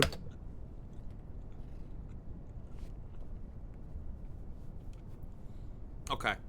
I despise listening to him speak in the first place. But the fact that he keeps repeating the lie that anything America built in Venezuela, regardless if it was infrastructure to extract oil, still belongs to Venezuela. Especially if they nationalize the oil industry. Now, not that it's going to be mentioned in this video, or in any of the videos that we do have today, but during the nationalization process, Venezuela did pay the U.S. oil and gas companies for their infrastructure. Like, that money has already been paid. Like, that debt, that due, has already been given. Oh, wait, today's Wednesday. So, Monday. I'm sorry. I'm getting my days. I for some reason, I think today's Thursday. Sorry. Anyway. Everything that is coming out of his mouth right now is not just false. It is deliberate misinformation being fed to the American people to manufacture consent, no matter how tenuous, for the atrocities that were committed on Saturday. Oil industry stole it. Alejandro, about the theft of Venezuelan oil, talking about it as our oil. We're joined by two guests in our New York studio. Alejandro Velasco, associate professor at New York University, where he's historian of modern Latin America, former executive editor of NACLA Report on the Americas, author of the book Barrio Rising, Urban Popular Politics and the Making of Modern Venezuela. He was born and raised in Venezuela. And Miquel Tinker Salas is with us, emeritus professor of history at Pomona College in Claremont, California, author of The Enduring Legacy. Keep saying emeritus as if that's something important and fancy. Emeritus, I think is what it is. Emeritus. Okay, I didn't know how to spell it. Whatever. Fuck you. Of the former holder of an office, especially a college professor, having retired but allowed to retain their title as an honor. Professor's a title?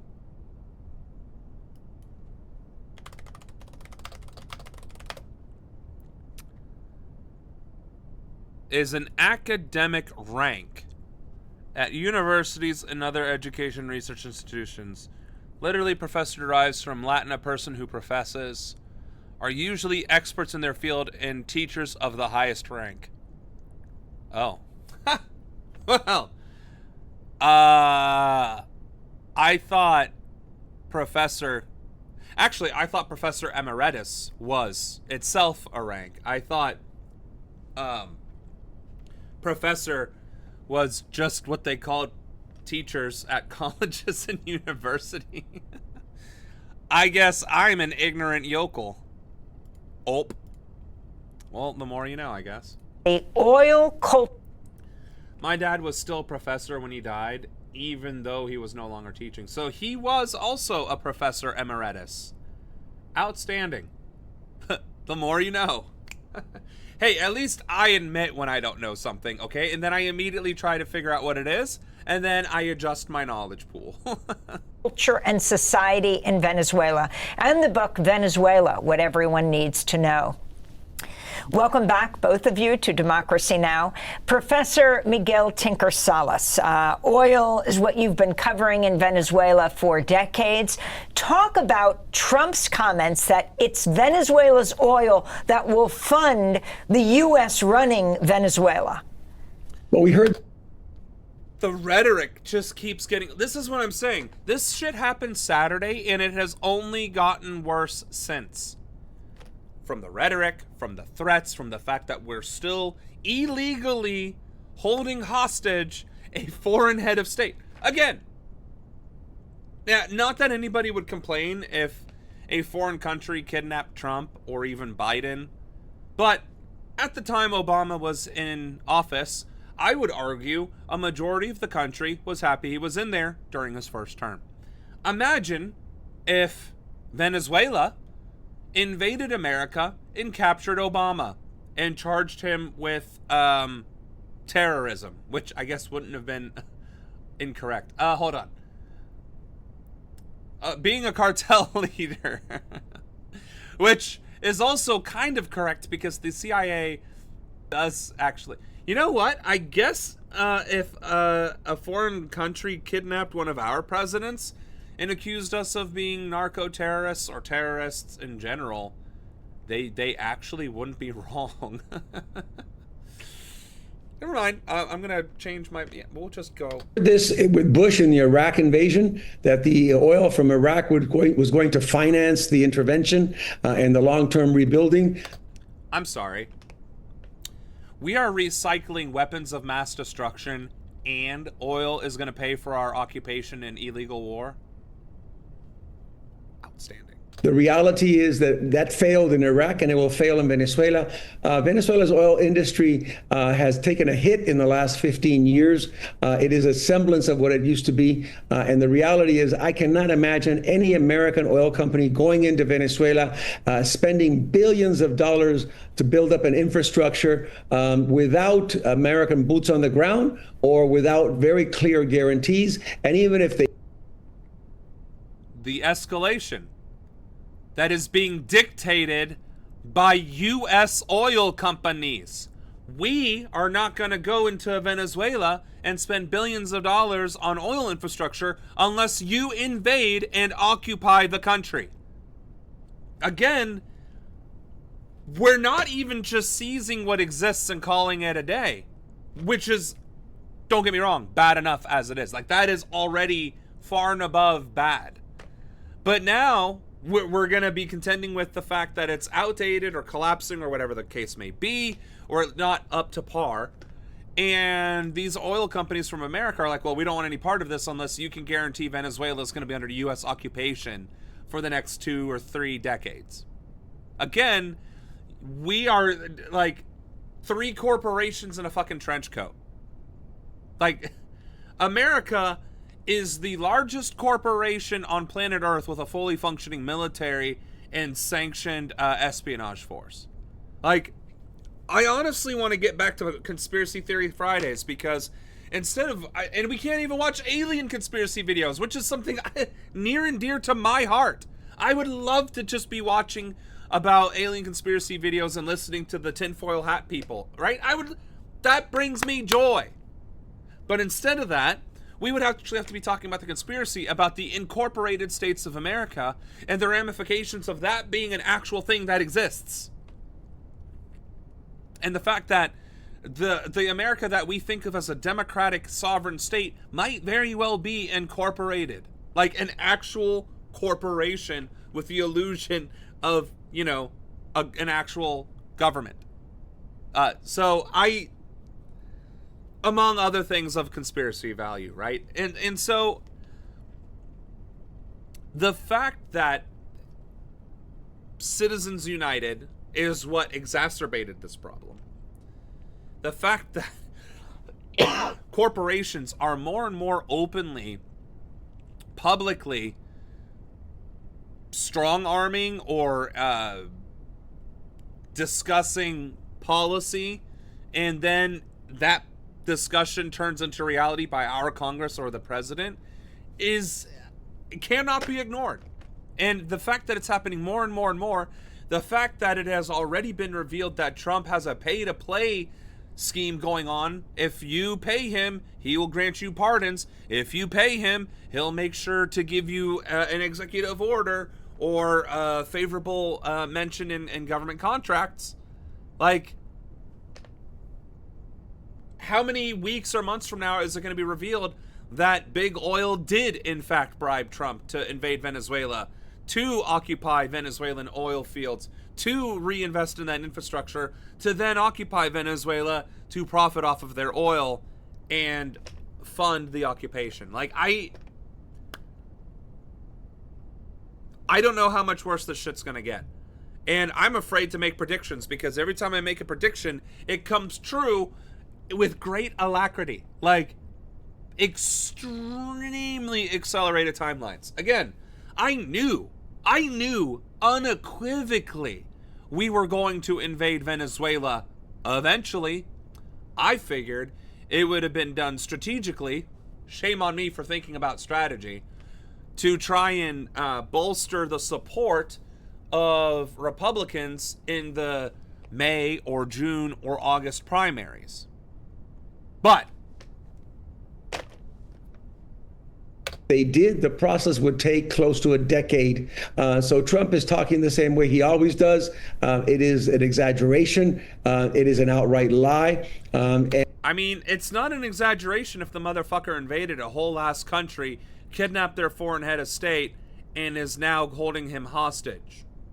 So I think we need to rethink about how we refer to Trump as just talking big without any follow through, because evidently he's getting a little more bold, if that's even possible, in his actions. So he's now at a point in confidence where we've gotten away with all these other atrocities that I listed out throughout this stream. Let's go ahead and take it to the next step. Let's go ahead and take it to the next level, and I'm gonna say shit, and then we're gonna make it happen within the next week or two. So I would not discount the ranting of the dictator. And I believe it to be simply another pretext, another excuse to try to convince the American public that what he did had any value. And Miguel Tigressas, I wanted to ask you again something that we discussed on Saturday in our special report on the Venezuela invasion. This whole notion of Trump, the lie that he keeps foisting on the American public, that it was the socialist government of Venezuela that took this oil when... I thought it was authoritarian. I thought it was communist. Like, he keeps changing the words, again, for manufactured consent. In reality, the nationalization of Venezuela's oil industry occurred long before anyone had heard of Hugo Chavez and the Bolivarian Revolution. Could you talk about that history as well? Sure. Venezuelans were always keen on gaining control over its own oil industry. Without a doubt, American and Europeans were present at the beginning of the oil industry, but the actual work was done by Venezuelans. The actual establishment of the industry was done by Venezuelans. And there was always an aspiration that oil industry would belong to the country, and the country could benefit from that more than simply providing concessions to foreign oil companies. So the nationalization happened in 1975. It was a fully compensated nationalization taking effect. You know what? They're actually talking about it. That's awesome. I was not expecting them to talk about it. And so Venezuela nationalized its oil 50 fucking years ago, and apparently these fucking geriatrics are still mad about it. effect on January 1st, 1976, and it was done under the government of Carlos Andrés Pérez, a social democratic government, not Hugo Chavez. Chavez did close the door to openings that were there for American foreign companies in Article 5 of the reform. And in 2007, there was a clash with ExxonMobil and ConocoPhillips over... Again, corporations getting involved in international politics and driving U.S. foreign policy. And remember the year, 1979? That was during the oil crisis that damn near collapsed the American economy during the Carter administration. Oil deposits in the Orinoco Basin, and Exxon demanded $16 billion. A court decided that they only owed $1.6 billion. So you can see from the very beginning. Oh, so ExxonMobil wants its other $14.4 billion that it feels that it's owed? Of course. That the process of nationalization had been compensated and negotiated. So there was no taking of quote unquote American property or American oil. It was Venezuelan oil. It belonged to Venezuela, and it was the purview of the Venezuelan government to decide who or what operated those oil fields. And Miguel, I also wanted to ask you about other resources that have not been mentioned, but that clearly American capitalists are salivating over the prospects of getting access to. One is coltan, a rare metal that is in most laptop computers and phones, and has uses for the military, as well as diamonds and gold. You talk about the immense resources that Venezuela has in these other areas. Oil is only on the surface. The reality is, as you point out, Venezuela is rich in gold. It's rich in rare earths, rare minerals. It is rich in gas, one of the largest deposits of gas in the world. It is rich in lithium. It has potential for tremendous lithium. It has coal. It has other minerals as well. So that the positioning of the U.S. as a investor in Venezuela, or as a corporate interest in Venezuela, a broker, no, that's not it. Broker is not the right word I'm thinking of.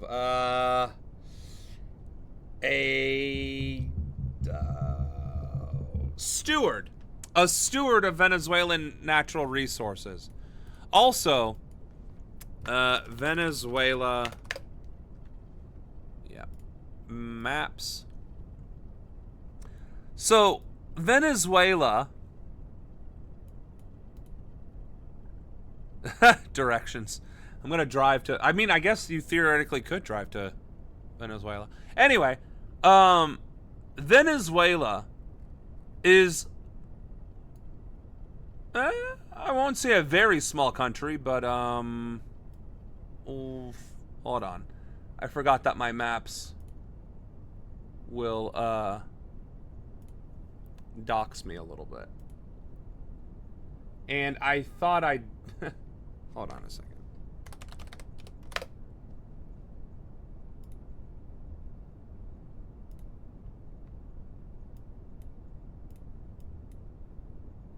I definitely...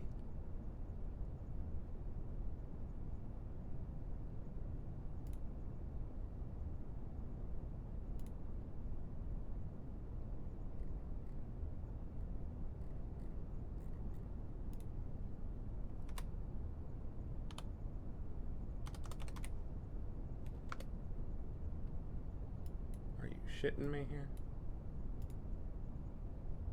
Why is this even showing up?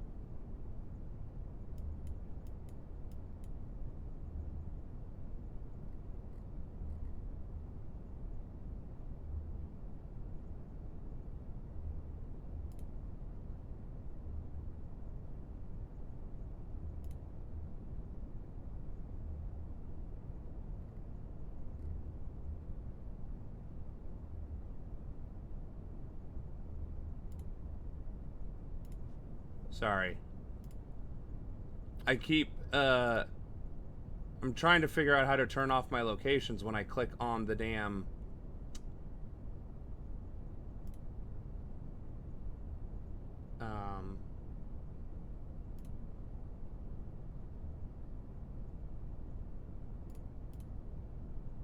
maps, and I'm not getting a very good answer here.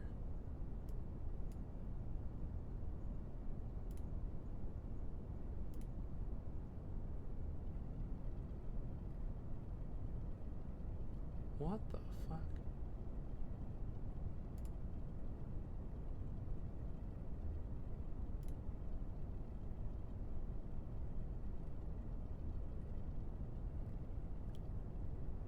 Why is this showing up? It's not saved under any of my addresses. What the actual fuck, bro? So because I've traveled to certain places, it just won't go away? That's awesome, I guess.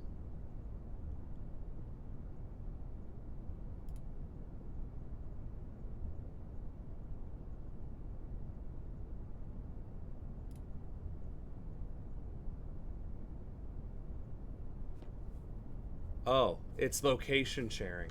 Okay. Well, I didn't know that was a thing that you can do. Never mind. It's still doxing. All right. My apologies for that. But I don't know how to go on Google Maps now without showing my saved places. Anyway. Venezuela is a fairly large country that seems to have the same landmass as Texas. And imagine if Texas had the same kind of rich mineral resources as Venezuela, right? We'd be invading Texas again for like the third time, I think. So, anywho, that was why I was looking up the Venezuela map. And then I found out that Google Maps, I guess that is so frustrating.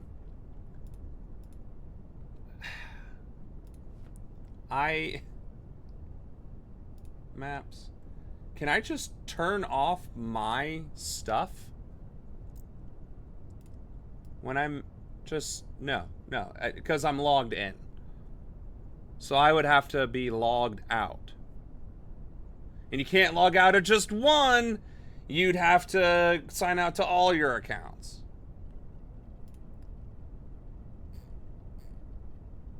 And that's even worse. What the fuck?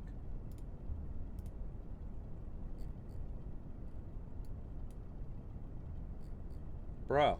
So wait a second. So I logged into different shit in Google. And it's still showing? Why? Bruh. Okay. Well.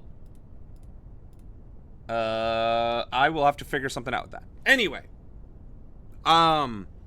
Venezuela is a literal gold mine that actually has gold mines on top of the oil, on top of lithium, on top of the C word element that's used in laptops, the rare earth metals.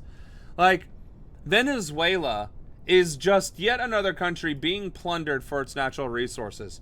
Russia's invading the Ukraine for the same resources. We're invading Venezuela for those resources. And that probably implies that Colombia and several other northern South American countries have those same resources. Or, which is more likely, is the fact that the global south is rich in mineral resources compared to the north because either A, we've already plundered our own resources, or B, due to the tectonic shifts, that's where all the resources went to when it came from the crust into the continental. I don't know enough geology terms to really get into that. But, anywho. Kind of went off on an extreme tangent there. I apologize. Is massive. It involves not only the country's strategic position and is an interface between the Caribbean and South America, but it involves the possession of tremendous mineral deposits and oil deposits. It reminds me of what the American general in charge of the Caribbean during World War II said, if of all the countries of Latin America, I only want one ally, and that is Venezuela, because they're beautifully rich in oil and minerals. That has been the position of the U.S. government since 1940 until the present. I'd also like to bring in NYU professor Alejandro Velasco into the conversation. Professor Velasco, on Saturday evening, you posted on social media that it seemed as if, quote, Maduro was given up by the remaining government apparatus in a back-channel deal. Do you still think that? And what would that mean? And do you believe that Delcy Rodriguez, who is now will be now sworn in as interim president, was herself complicit in this operation? Obviously, it's somewhat speculative, but clues point in some kind of direction that suggests that might be the case. One of the things that we do know is in months leading up to... Are we seriously spouting this nonsense that the vice president of Venezuela was in some form or fashion involved with this regime change? Are we fucking kidding right now? Alejandro Velasco, are we fucking serious right now? Of course, the abduction of Nicolás Maduro, and people like Delcy Rodriguez, Jorge Rodriguez, and others. Explain Jorge Rodriguez, her brother. Yeah, Jorge Rodriguez is Delcy's brother. Both of them. He's head of the National Assembly. He is head of the National Assembly, but has held many posts under Chavez's government and then under Maduro's government for years. Both of them have a long storied tradition of leftist politics in Latin America, in Venezuela in particular. Their father was a Marxist guerrilla who was assassinated under the government in the 1970s, and who were closely allied with the United States. And they've really cemented a position in government as being right-hand people to Maduro, for sure, but Chavez before him.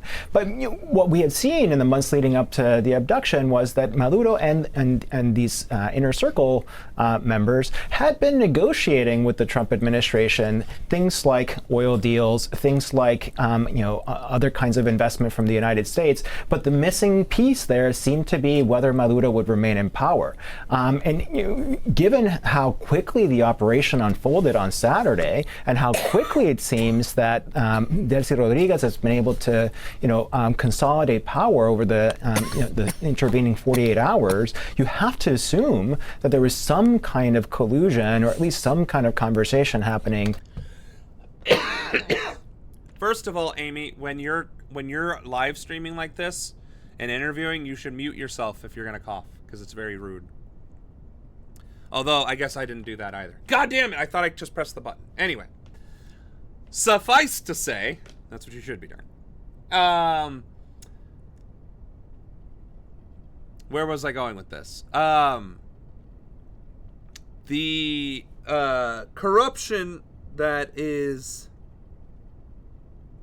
being alleged because the vice president of a country whose country just had their head of state kidnapped by a foreign power immediately consolidated around the vice president, who is constitutionally the next in line to be in charge.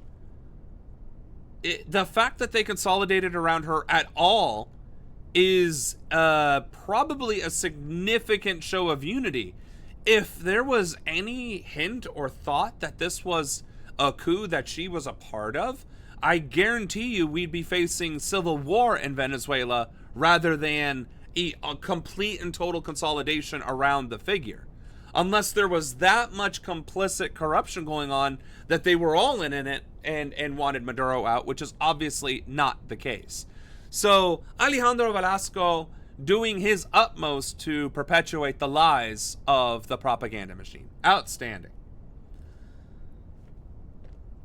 Between the parties beforehand, Maduro in exchange for remaining in power, Maduro in exchange for stability, Maduro in exchange for some kind of open dealing with the United States. Now, of course, the challenge for Delcy and others is, can they straddle this line between doing in some ways Trump's bidding, and then at the same time maintaining, as Andreina Chavez was saying earlier, a position of sovereignty and mutual respect of bilateral relations between Venezuela and the United States. I don't know if they'll be able to do it. Because that's not what would be happening, and nobody would be that stupid to think that Trump would be willing to share power at all with anyone or anything. So, that's exactly why even suggesting it is astronomically stupid. And, again, perpetuating propaganda. Alejandro, go ahead, Ron. Alejandro, I wanted to ask you also in terms of the ability of Venezuela to maneuver through this situation right now. You have also raised the issue that Cuba is also in the focus of the United States in terms of what it's doing in Venezuela. Could you talk about that as well? I have long maintained, and this isn't secret to anyone, that Marco Rubio's primary interest in the region is not Venezuela, it's not Colombia, it's not Mexico, it's Cuba. As a Cuban American and long stridently an opponent of the Castro government, and of course now the current government in Cuba, he's made no secret of his desire to oust the government in Cuba. The problem, of course, for him is that Cuba has no resources that Trump would be interested in, and so he would have to sell Trump only on the basis of ideology. We have to, kill a leftist government. And he now sees an opening with Venezuela. He's now able to say, look, if we can deliver resources from Venezuela through a low-level, deadly of course, but low-level engagement, we can do something similar in Cuba and at the same time deliver not just Cuba and Venezuela, but the rest of the hemisphere to a Trumpist vision of the world. That is my sense of what is, largely its. So, I'll give him that much credit. He's right. He's 100% correct. That is what is on the table. That is the next steps. That is historically what is, not might, not could, will, factually, shall happen next.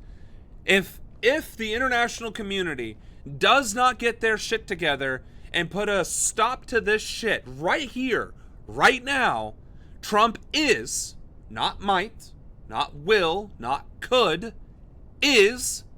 shall do this to other countries. Now, whether Marco can convince them to do this to Cuba or not, I don't know. That I don't know. I'm guessing Marco could convince Trump to invade Cuba for no other reason than fuck you, right? Whatever. But that is factually, unequivocally, the next thing that is going to happen is invasion of other sovereign states for their natural resources and the administering of their governments for interim purposes. And we will know which state's next when that head of state is accused of being a narco-terrorist. Because apparently that's the playbook. Stake here. So you have Marco Rubio hours after the bombing of Venezuela and the abduction of President Maduro and his wife, speaking in the news conference with Trump, saying basically Cuba better watch out. And then on Sunday, you have President Trump speaking on Air Force One. Cuba is ready to fall, Yes.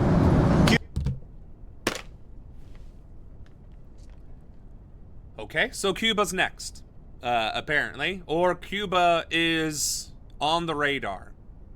So we are now openly and brazenly talking about attacking, invading, and regime changing. Openly and publicly, loudly and proudly, invading and regime changing Latin American countries. And of course, Lindsey Graham, Lady G himself, grinning up a storm. I could see Marquito saying to Trump, you'd be a legend if you take the Cuban government down. No U.S. president hasn't been able to do it. Yeah, that's kind of the thing.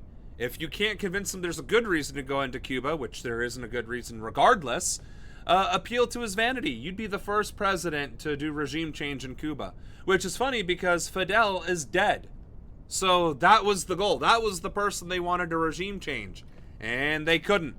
So yeah, sure. Consolation prize.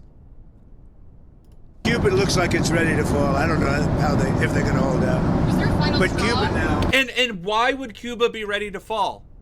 What? That doesn't even make any fucking sense.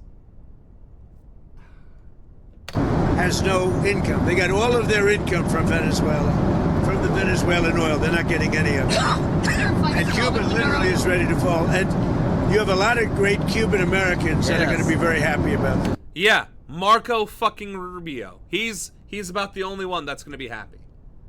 Right, nothing is happening in Cuba. It's not true. In fact, the Cuban economy is improving because they're getting involved with BRICS. And their medical system, their medical infrastructure is so good that they are actually exporting medical professionals to other countries. And then you have President Trump also threatening the Colombian president, Gustavo Petro. Colombia is very sick, too, run by a sick man who likes making cocaine and selling it to the United States. So I literally said that the next ones to look out for are the ones that he starts talking about, and sure as shit, 30 seconds later in this video, I was right. Cuba and Colombia are apparently in the crosshairs. Outstanding!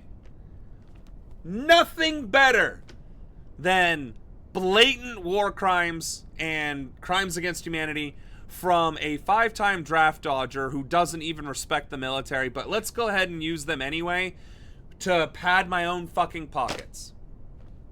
Outstanding. Well, why would Cuba be getting an income from Venezuela's oil? That was the guy that you pardoned, Tiny Hands.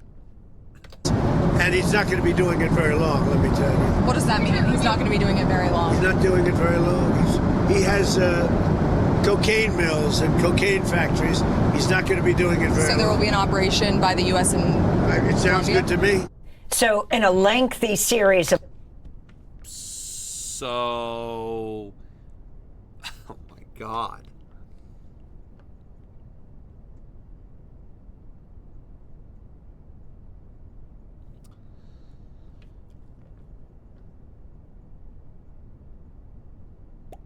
I don't even know what to say.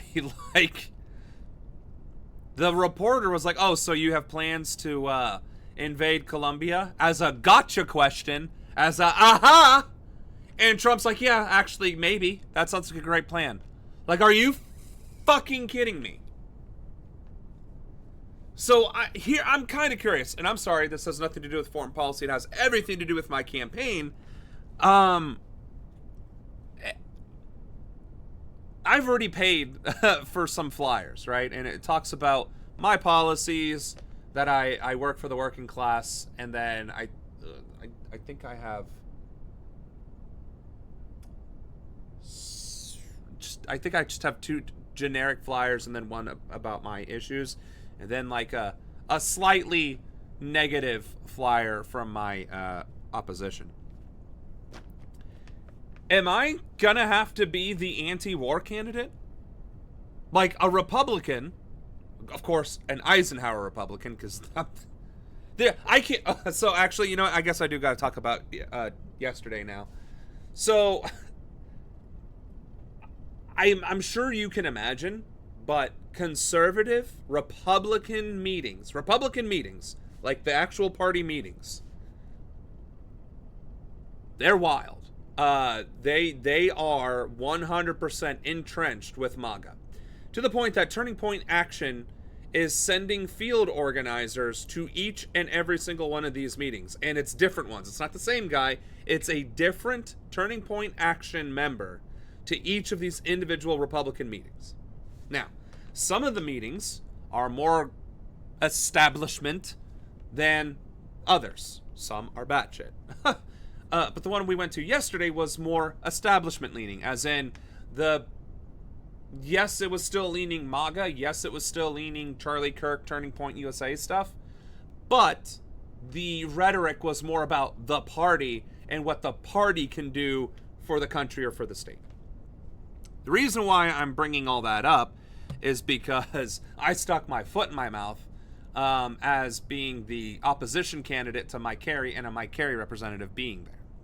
So why am I bringing this up during the foreign policy thing? Shouldn't I be bringing up this tomorrow?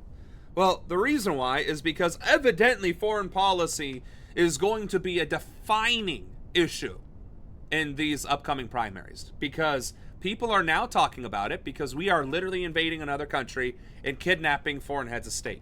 Now, I don't mind spending money. Yeah, I don't have much of it, but I don't mind spending money on more content or flyers or like campaign material. But like, is that the angle now? Like the economy and foreign policy. Am I gonna have to be that candidate? Because honestly, I don't. Like, immigration is almost becoming a non-talked about issue. It's the economy and what the fuck we're doing in the Caribbean right now. It's just mind-blowing to me how insane this shit is becoming. Like, it's like literally every week, there is such a polar shift in U.S. policy, domestic or foreign, sometimes both, that in order to keep up with it, you have to be extremely fluid and flexible, which means if you're paying for advertisements or to give content or speeches or flyers or whatever, like, you have to be money bags or extremely well connected so that you can go to the events. It is mind-blowing how much of a roller coaster this year alone has been. And it's been a year for a whole 7 days. These past 7 days have in some ways been worse than the past year consolidated. Because if last year was the erosion of democracy and the consolidation of fascism, this year is the first shots literally fired as a fully fascist authoritarian regime. We have the secret police murdering civilians, citizens, American citizens, and we're invading foreign countries, taking over those countries, and kidnapping their heads of state. I don't even really, how do you take control of that narrative? All right. It's 9/11. We talked a lot about Venezuela because we definitely fucking need to, but, he mentioned Greenland, too, so we would be remiss to not cover that. This is Democracy Now!, democracynow.org, The War and Peace Report. I'm Amy Goodman with Juan Gonzalez.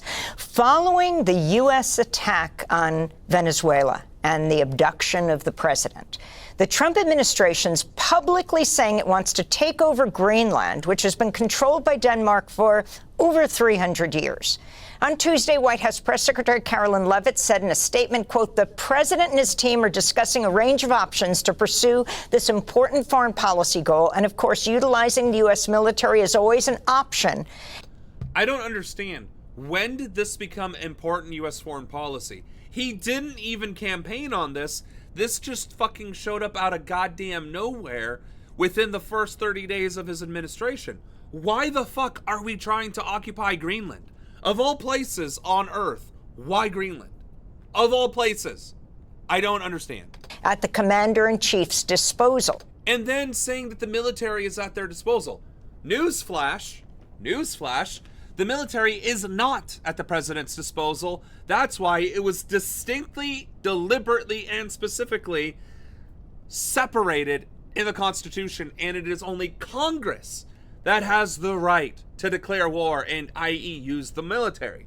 It wasn't until the global war on terror where there were concessions given to the president to do minor military activities for short periods of time. And now that is being used as justification to invade a whole country, which clearly falls under the War Powers Resolution of the Constitution. She said. At a congressional briefing Monday, Secretary of State Marco Rubio floated the idea of the U.S. buying Greenland. White House advisor Stephen Miller talked about Greenland during an appearance on CNN.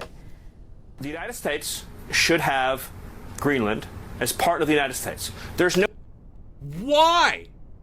And why is Himmler on CNN discussing it? And why is CNN just giving him an open platform and an open fucking mic to do it? Oh my God. No need to even think or talk about this in the context that you're asking of a military operation. Nobody's going to fight the United States militarily over the future of Greenland. In that CNN interview. And then bragging that everybody's afraid to attack America. Dude, I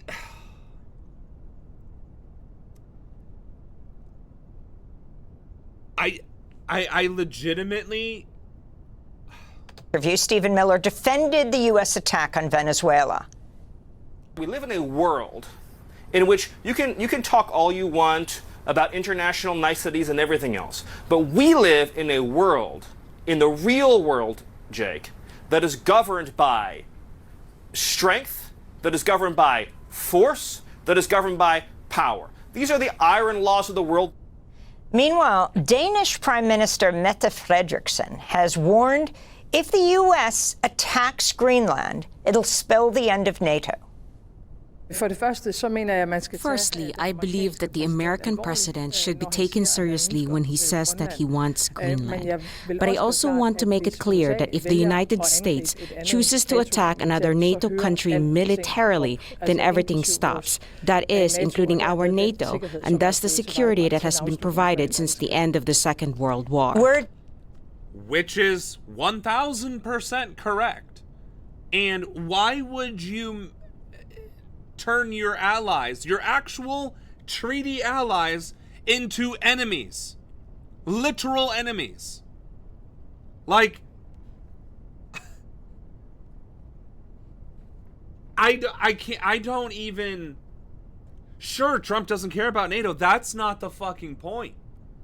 That's literally not the point. The point is, he's willing to invade other countries, destroy international treaties and stability, and nobody's holding him accountable because they're afraid of the military and the fact that he would probably push the goddamn button.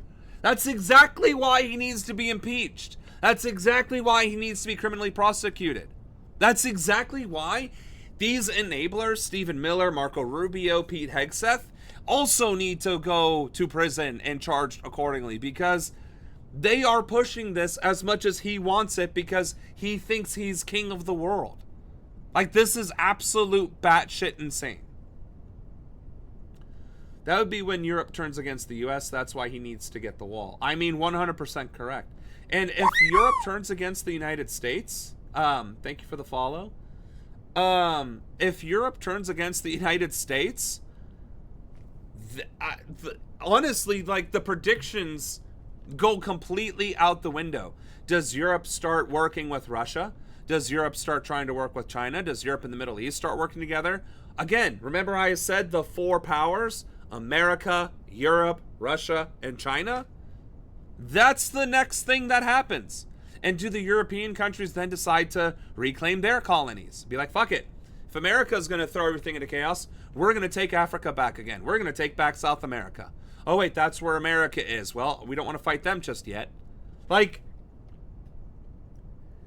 Trump is single-handedly destabilizing the entire international community, and literally nobody from the international community is doing a damn thing about it other than saying this would be a bad idea. Hold him accountable. In fact, where's your clandestine activities to kidnap him and send him to the ICC? Like, my God. Oh my, Well, if I get banned from Twitch, this is the stream that gets me banned. Let me fucking tell you. I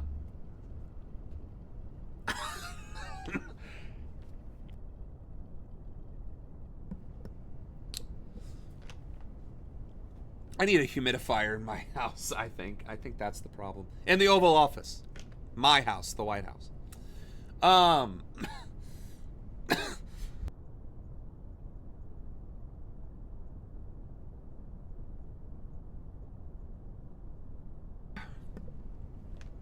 If all the countries that we're attacking banned against us, they could actually take us down. Well, that's not true. Because America does have more nuclear weapons than every other country. And fundamentally, this administration would use them. So no. At worst, or at best, there would be a draw in which we now live in a nuclear wasteland, and then all those fun little movies and video games start coming a reality.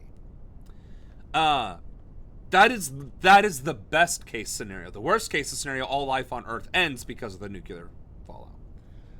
What needs to happen, like, okay, if all of the countries did band together against the United States, and like, you know what? Russia and China, India, the Middle East and Europe, Africa and South America are like, you know what? We don't like each other, but America is clearly going off the rails and we need to put a stop to it. They've already conquered Venezuela. There's not much we can do about that.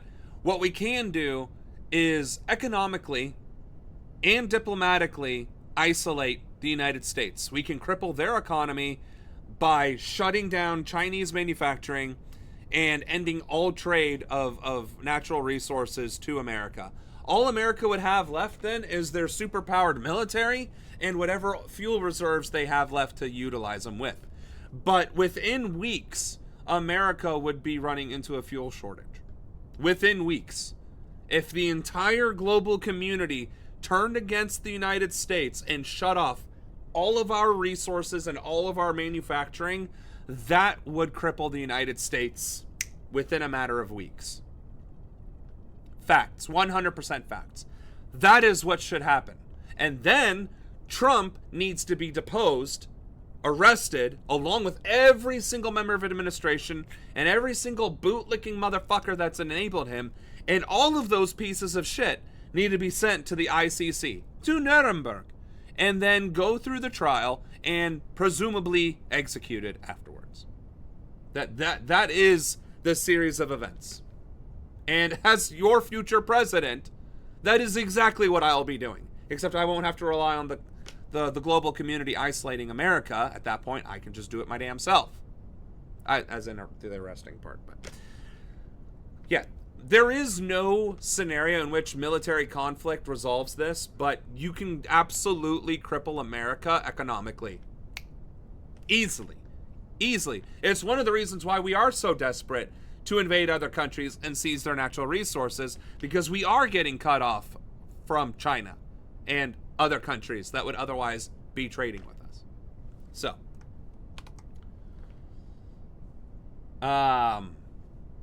okay, Greenland.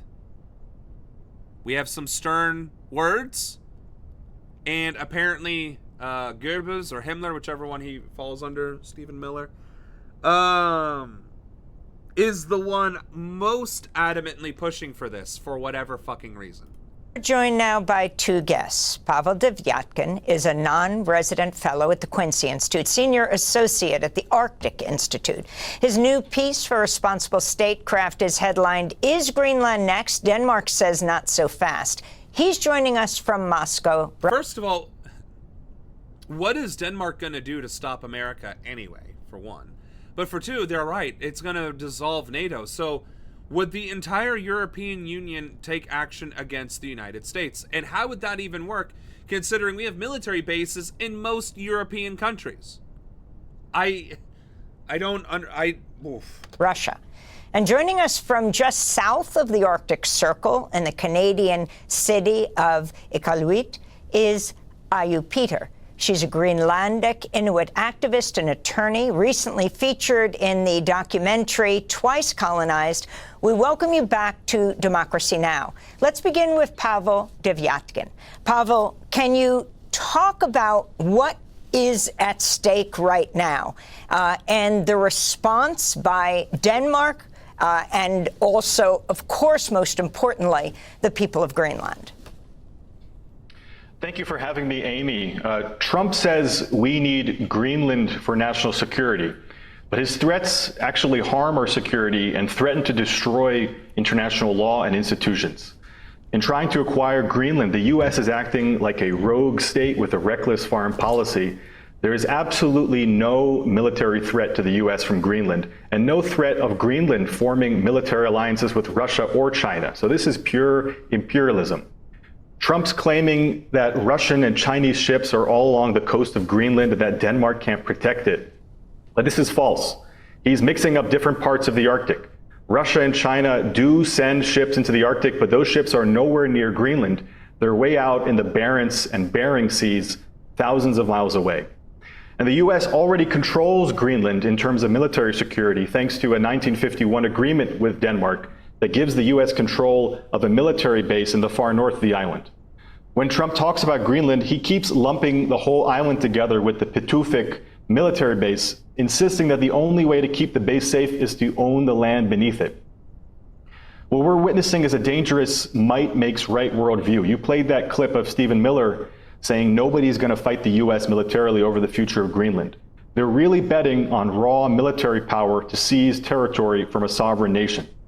And that statement came after Stephen Miller's wife posted a picture of the American flag covering Greenland on Twitter. She captioned the photo with the word "soon." The White House is currently discussing how to acquire Greenland and not exempting military force. Trump's push to seize Greenland is also related to the island's vast critical mineral deposits. Billionaires like Peter Thiel and Elon Musk are also behind the push to extract these minerals for tech and to set up a so-called libertarian freedom city on the island. I think it's also important to not ignore the timing. The attack on Venezuela and the escalating threats against Greenland conveniently come at the time that new Epstein files reveal Trump was on Epstein's jet many more times than previously reported. Officials are saying that more than 2 million Epstein files are still unreleased. Meanwhile, Americans are struggling with inflation, housing affordability, and crumbling infrastructure. Most Americans are opposed to the new war in Venezuela and seizing Greenland. Most Americans think Trump hasn't focused enough on lowering the cost of goods and services, but instead he's manufacturing these foreign crises. Well, I think that answers my question. Being the anti-war candidate might very well be the next step of my campaign. So I guess I will jot that down. Also, we are targeting Colombia and Cuba, which is in our south in the Caribbean, and we're going after Greenland all at the same time. And yes, the might makes right. Like, I know that they're still going to discuss that, but like, that is, again, there is a critical point at which the other countries in the world are going to be like, no, it doesn't matter how strong you are. Again, Germany was the most powerful military on earth at the beginning of World War II. And they destroyed all of their neighboring countries in the beginning of World War II. And then they decided to turn on Russia in the winter and lost, right? But up until that decision to invade Russia in the middle of winter, Germany was 100% handily winning the war. Yeah, they were struggling to take England, but hey, war of attrition, blockades, and all that other fun stuff later, England would have fallen eventually. Suffice to say, Germany lost World War II because the entire world ganged up on them, except and their allies were in no position to support them. America is on the verge of destroying all of its alliances. Because if you get rid of NATO, that's not just Europe that's lost. It's the North Atlantic Treaty Organization, which includes Canada. I don't think it includes Mexico. Although I guess we could check that real quick.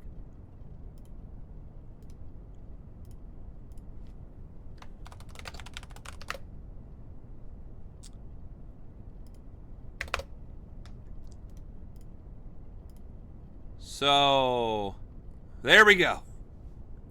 Is Canada on here? Yeah, I was right. Canada was in fact on there. So, suffice to say, if we attack Greenland, or if we try and strong-arm Greenland into becoming a U.S. territory, the country we have the longest border with, Canada, on two fronts, Alaska and the northern 48, becomes our enemy. Literally our fucking enemy.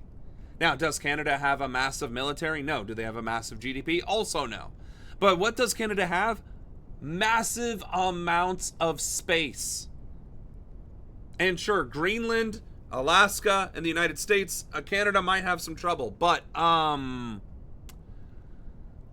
think if that happens, Russia might actually talk to Europe and be like, hey, so I will stop attacking Ukraine if you guys agree to give me oil and gas and lithium rights. In exchange, I will now dedicate my military towards the United States. Oh, and by the way, we are literally 20 miles away via Alaska.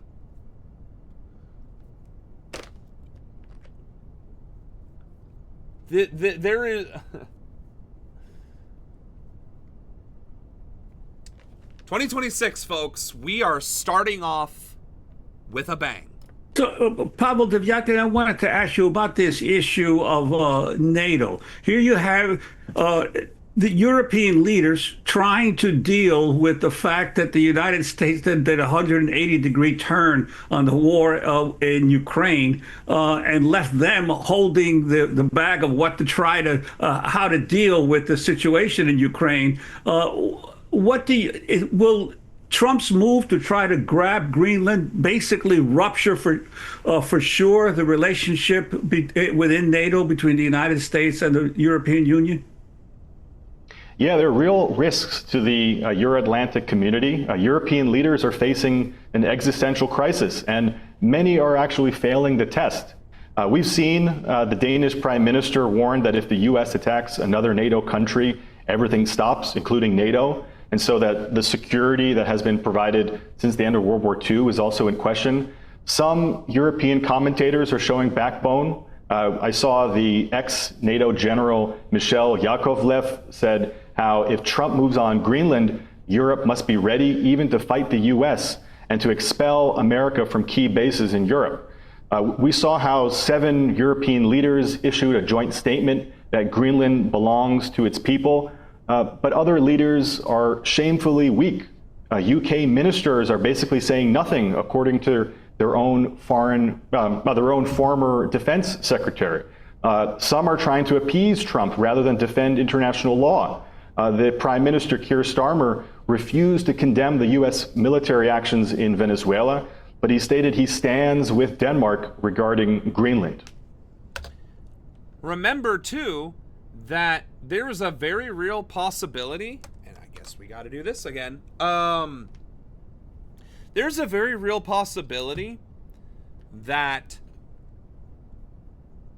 shredding NATO was already on the table and in the works for this administration because of the significant invasive travel restrictions that were placed upon European member states, meaning the 5 years of social media history, the iris scans, the blood samples, the fingerprinting, and the background check just to travel to the United States. If we assume that was actually, that wouldn't have even been the first step. The first step would have been demanding NATO take care of its own military expenses and then pulling out of the Ukrainian conflict. So that would be the second step. The third step being what I just said. So invasion of Greenland might very well be on the table as a way to easily get rid of NATO, which is apparently something that this administration, through Stephen Miller and other sycophants, are trying to convince Trump is something that we don't need, don't want, and that the American people are against, which is definitely not my experience. I would say at most people don't know what NATO even is anymore, but that hurting Europe is definitely not in our best interests. So, I can't believe I'm saying this. I guess I'm not saying it because I'm coughing too much.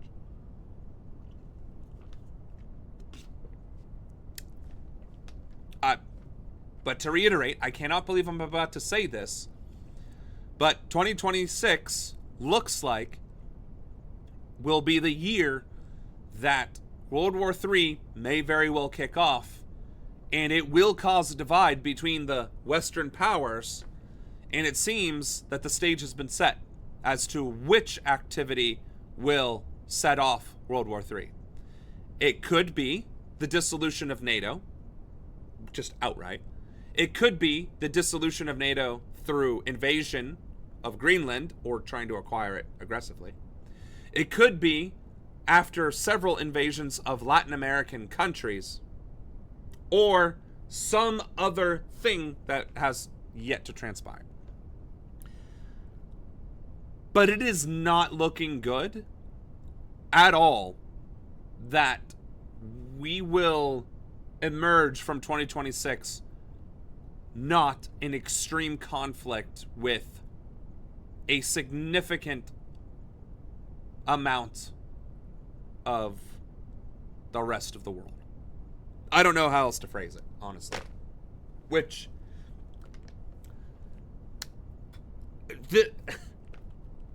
that's not something that we should be even discussing. That should never have ever come up.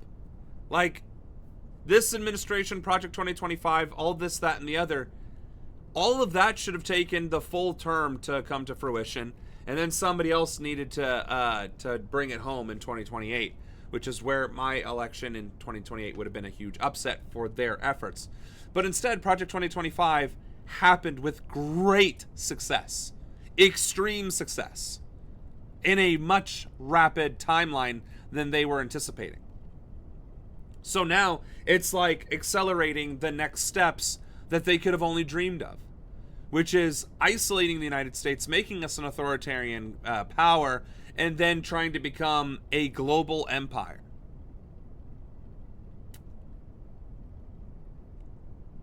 And apparently we are choosing to attack our longest standing allies first. We're not even pissing off Russia, China, or Iran to pull this off. And there are enemies, right, according to America. No, instead, we are destabilizing our own allies, dissolving our treaties that we initiated with our allies, and trying to acquire land with mineral-rich resources. I can say this. If we attack Cuba and if we attack Colombia, I don't think that would be the trigger. I don't think it would be. But if we attack Greenland, that's going to be the trigger. Like, there is no way that that isn't the Poland act. Like, there's no way. There is no way that invading Greenland doesn't get a global response. Invading Cuba and invading Colombia, I just don't see that being the case. Realistically, I don't. I think if Trump then tries to invade all of the Caribbean countries and Central America, the little leg there, that would probably be triggering. But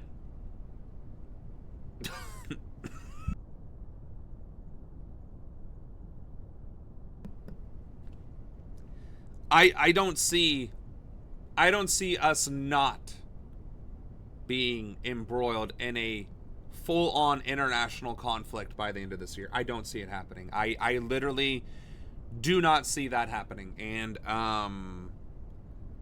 the fact that that's even something that's being discussed, that I'm not even the one that brought it up. They're bringing it up. And the fact that the Western European countries are straight up split on whether or not Trump being an imperial dictator is a good or a bad thing is insane. Like, that's the fact that there isn't homogeny of like, hey, this is not good, this is scary, we're next, the writing is on the wall. You know, this is such bad news. Like, this is such terrible news that for the first time in years of us doing Worldwide Wednesdays, we haven't even covered Israel. Like, that is how bad this news is. The ramifications of kidnapping Maduro, occupying Venezuela, and threatening to invade Greenland, Cuba, and Colombia is actually worse than an ongoing genocide that we are also funding.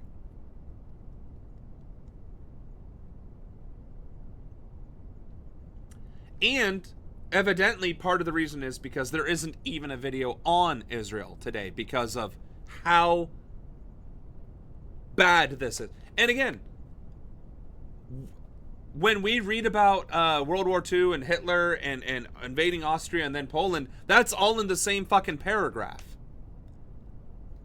I genuinely didn't know it was an 18-month difference. Honestly, I thought it was weeks or months. But that just goes to show our American education and the fact that I am not a World War II buff. So my bad on that. Suffice to say, we don't have 18 months.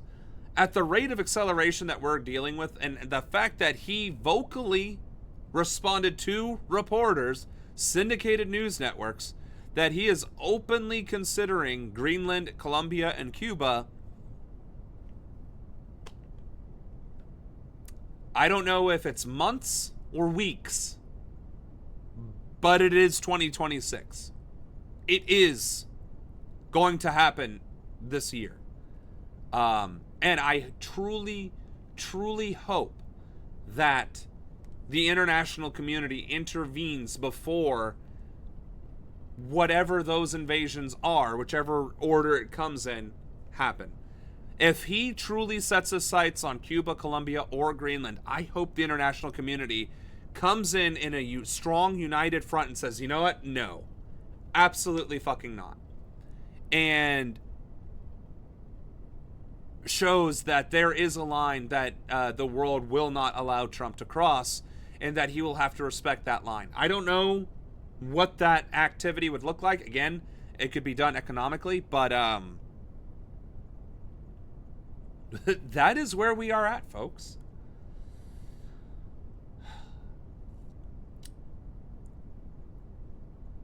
But Trump is the peace candidate. He deserves the Nobel Prize. I'm not even pro-NATO, but if it dissolves, it shouldn't be because the U.S. attacked a member of NATO, right? Of all things, because America fucked it up by attacking them. Like, America fucking it up makes sense, but because of the attacking of a member state, like, that's insane.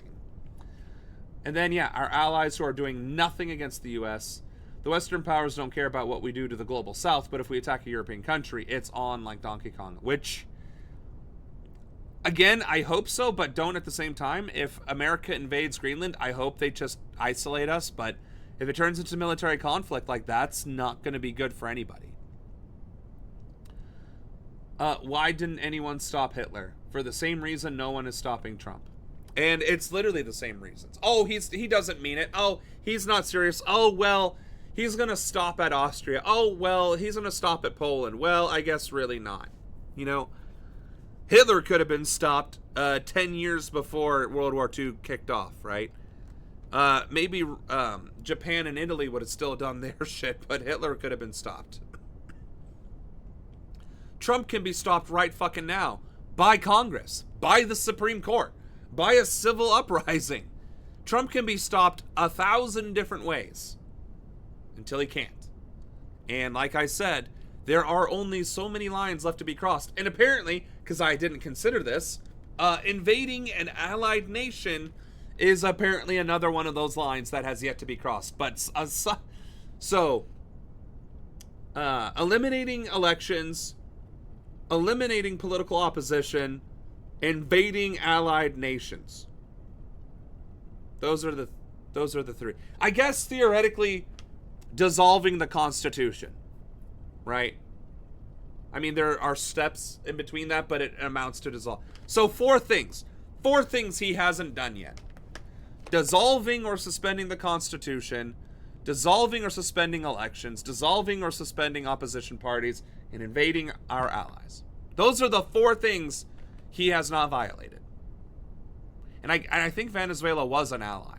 So, or at least a trading partner. So...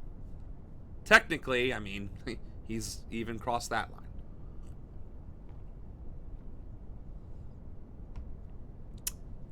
Trump is a more clownish version of Hitler, and it's shocking because so many people are refusing to acknowledge that. There's a video at the end of the playlist of the Venezuelan people marching in support of Maduro, since the MSM doesn't show that. Right. Okay. I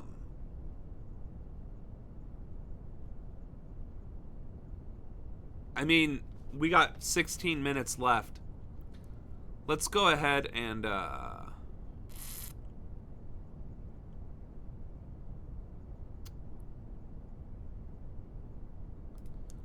2 hours.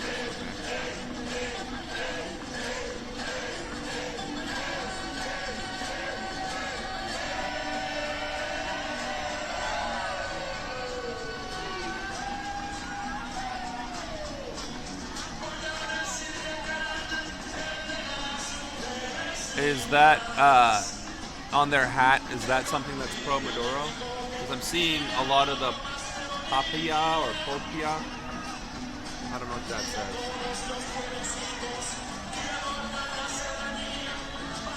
Oh, Duda. Duda es croissant. Oh, are they mocking Trump with that? All right.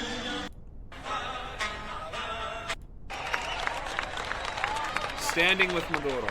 All right. Well, the Venezuelans are absolutely standing with Maduro in large numbers, and that's one of the things that matters the most.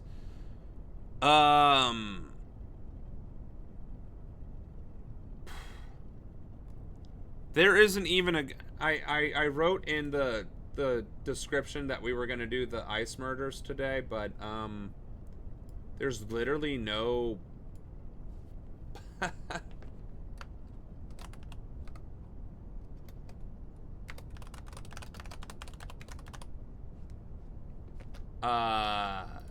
time for that. So there's a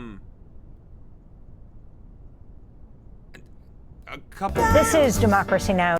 And yes, we're relying heavily on Democracy Now! For this because there is no way CNN, MSNBC, CBS, ABC, any of those news networks are going to give anything that even resembles objectivity. And even Democracy Now! Had a shit lib on there for a second. democracynow.org. I'm Amy Goodman. We turn now to look at how the U.S. attack on Venezuela has impacted Wall Street.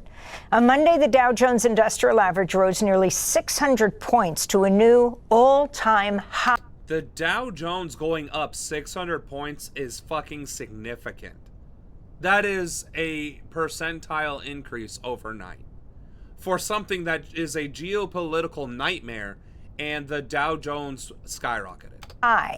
Shares in the oil giant Chevron jumped 5%. We're joined now by Wall Street Journal reporter David Uberti. Thanks so much for being with us. Thanks. Why don't we start off there? Talk about the significance of Chevron in Venezuela and President Trump saying he didn't consult Congress, but he did talk to corporate executives before and after the U.S. attack on Venezuela. I mean, literally, not a single regime change in American history has not been supported by, sanctioned by, or ordered by corporations. And in this case, it was probably an order, if not a sanction. Venezuela and the abduction of the president. Right. Well, U.S. oil companies have had a long history in Venezuela over the course of decades. ExxonMobil, ConocoPhillips, Chevron. A number of them left Venezuela in the mid-2000s after the government nationalized many assets in that sector. But Chevron has been the sole player to continue navigating this sort of political and economic environment in Venezuela since then. More recently, operating on a license agreement with the U.S. government to basically get around U.S. sanctions. Now, investors on Wall Street believe because of that imprint within Venezuela right now, Chevron is potentially best positioned to capitalize on any new opportunities to come within Venezuela. That said, it's an extremely long road to any of that happening. In addition to the geology that's at question with Venezuela, they have very large oil reserves. There's also the question of decrepit infrastructure in the country, which will take billions of dollars of investment in years of time, as well as the other above ground factors at play, which mean political and legal institutions in the country that have withered over the course of time, and that the Trump administration has really called into question going forward too. So this guy is literally spouting the party byline of that Venezuela is defunct and back asswards and can't, function without America's intervention.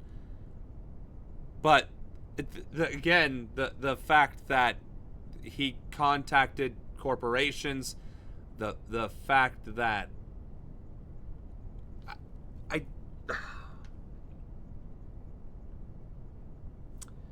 and apparently it's not economical for the oil companies to get involved. So I guess we'll just leave it at that, because again, we're at the end here. This is Democracy Now!, democracynow.org, The War and Peace Report. I'm Amy Goodman. As we look now at how Trump's military attack on Venezuela will impact Latin America, where the U.S.-led coup on Venezuelan President Nicolas Maduro has resurfaced the historical echoes of decades of U.S. intervention in the region. The U.S. State Department posting a message online saying, quote, "This is our hemisphere, and President Trump will not allow our security to be threatened," unquote. The comment followed remarks by President Trump, who referenced the Monroe Doctrine, a credo enacted by U.S. President James Monroe in 1823 that's been repeatedly invoked by U.S. presidents in order to justify U.S. political and military interventions in Latin America and the Caribbean through much of the 20th and 21st centuries. This is President Trump speaking Saturday. And the Monroe Doctrine is a big deal, but we've superseded it by a lot. All right, for those that don't know what the Monroe Doctrine is,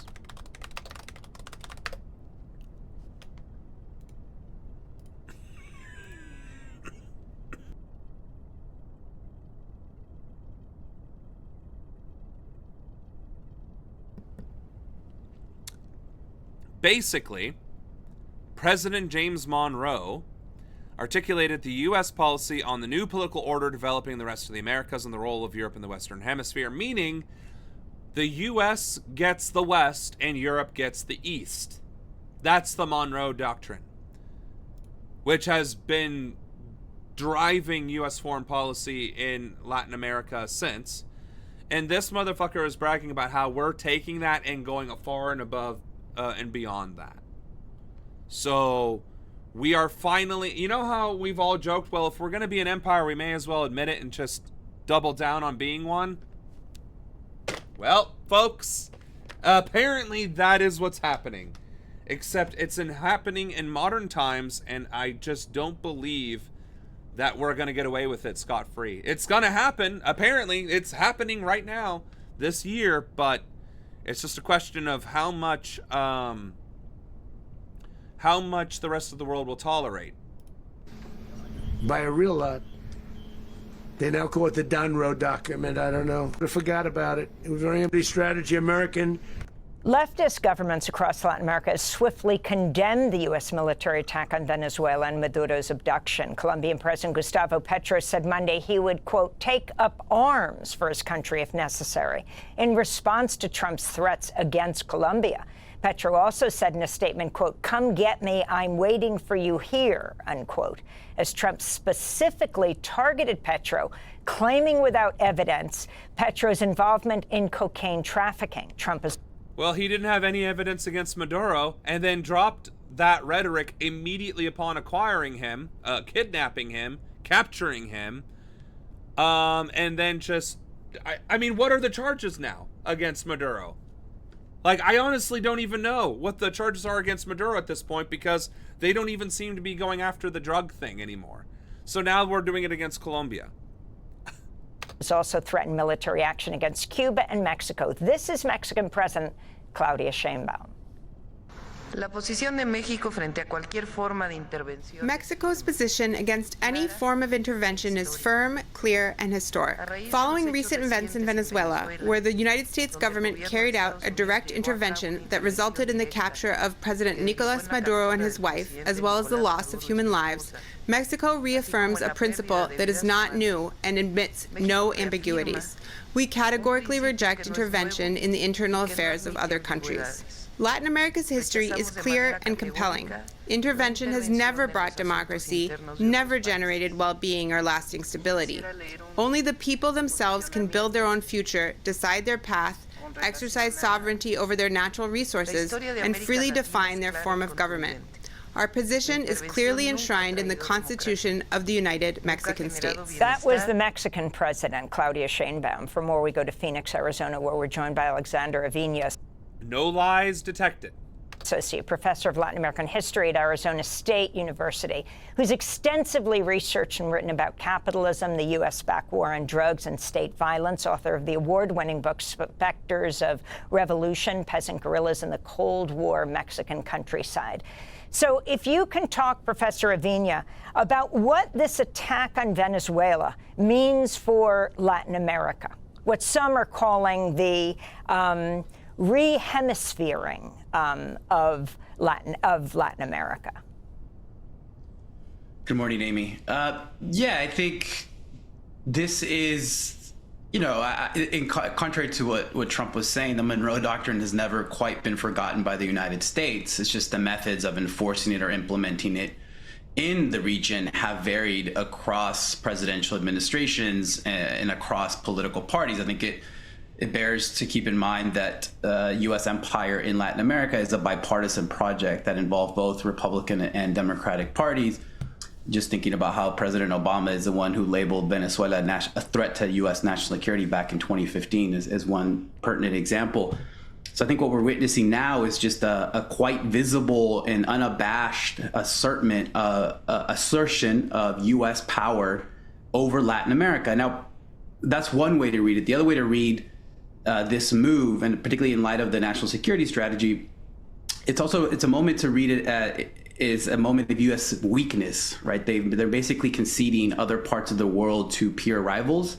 They've more or less accepted that they cannot compete frontally with China, for example, in Asia. So as has happened in the past, when the U.S. has forced resistance or defeat elsewhere in the world, they come back, quote unquote, home to the Western Hemisphere, and they use Latin America as an imperial laboratory, as they have since almost the founding of the United States. So the U.S. has long served, as historians like Greg Grandin have written about, as a workshop of empire where the U.S. gets to refine its imperialist tactics abroad, but they also use those moments to try to create internal domestic political hegemony, depending on which political party or which political coalition is in the ascendancy. The difference now, I think, is that again, to reiterate, this is a moment of U.S. weakness internationally, but I think also for the Trump coalition is a moment of weakness internally. One way, I think the way I read this is if you have to continually have to say that you're strong and you're powerful and that you own the Americas constantly online through different images, through different public appearances, in a way that's a weakness, right? The fact that you have to continuously assert how powerful you are. So that's one way to read it. Okay. That's a high note, because everything else that we've been hearing so far has been a not high note. It has been, he is going to invade these countries. He's going to end up dissolving NATO. We're going to be public enemy number one. We might end up instigating World War III. But you know what? He is 100% correct. It is a sign of weakness to constantly beat your chest and say that I am number one, we are number one, we are the people that are going to get this shit done, we are strong, we are mighty. It is usually a massive sign of weakness and insecurity, which is true. It is something that cannot be stressed enough, which again goes to the point that if all of this activity is to shore up weaknesses or to hide weaknesses or the Epstein scandal or anything else under the sun, then this is the time to strike. And the problem is the hegemony that he was talking about.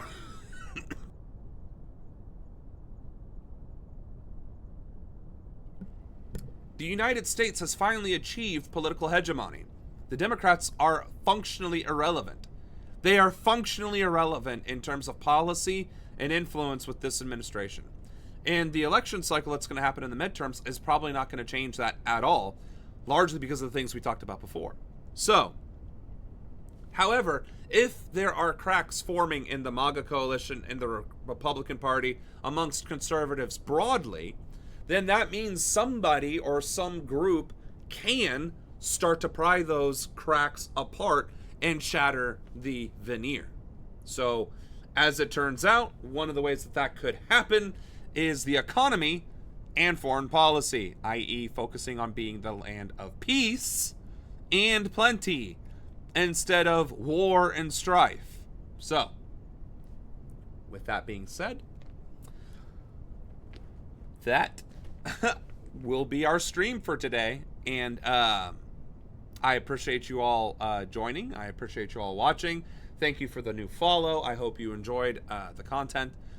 We stream Tuesday through Thursday, as you can see down there. Tomorrow will be Recap Thursday, where we will cover the murder of a U.S. citizen by ICE agents, amongst other things, because I'm sure there's going to be more breaking news regarding Venezuela, Colombia, Cuba, and or Greenland. So, my name is Samuel Ronan. I am your future president. I am currently running for Congress in Ohio's 15th District, Congressional District. So, if you happen to be in Ohio and you'd like to volunteer and be a part of that, please give us a shout. Other than that, please like, share, and subscribe the channel, and have a great rest of your night. I will see you tomorrow. Samuel Ronan, out.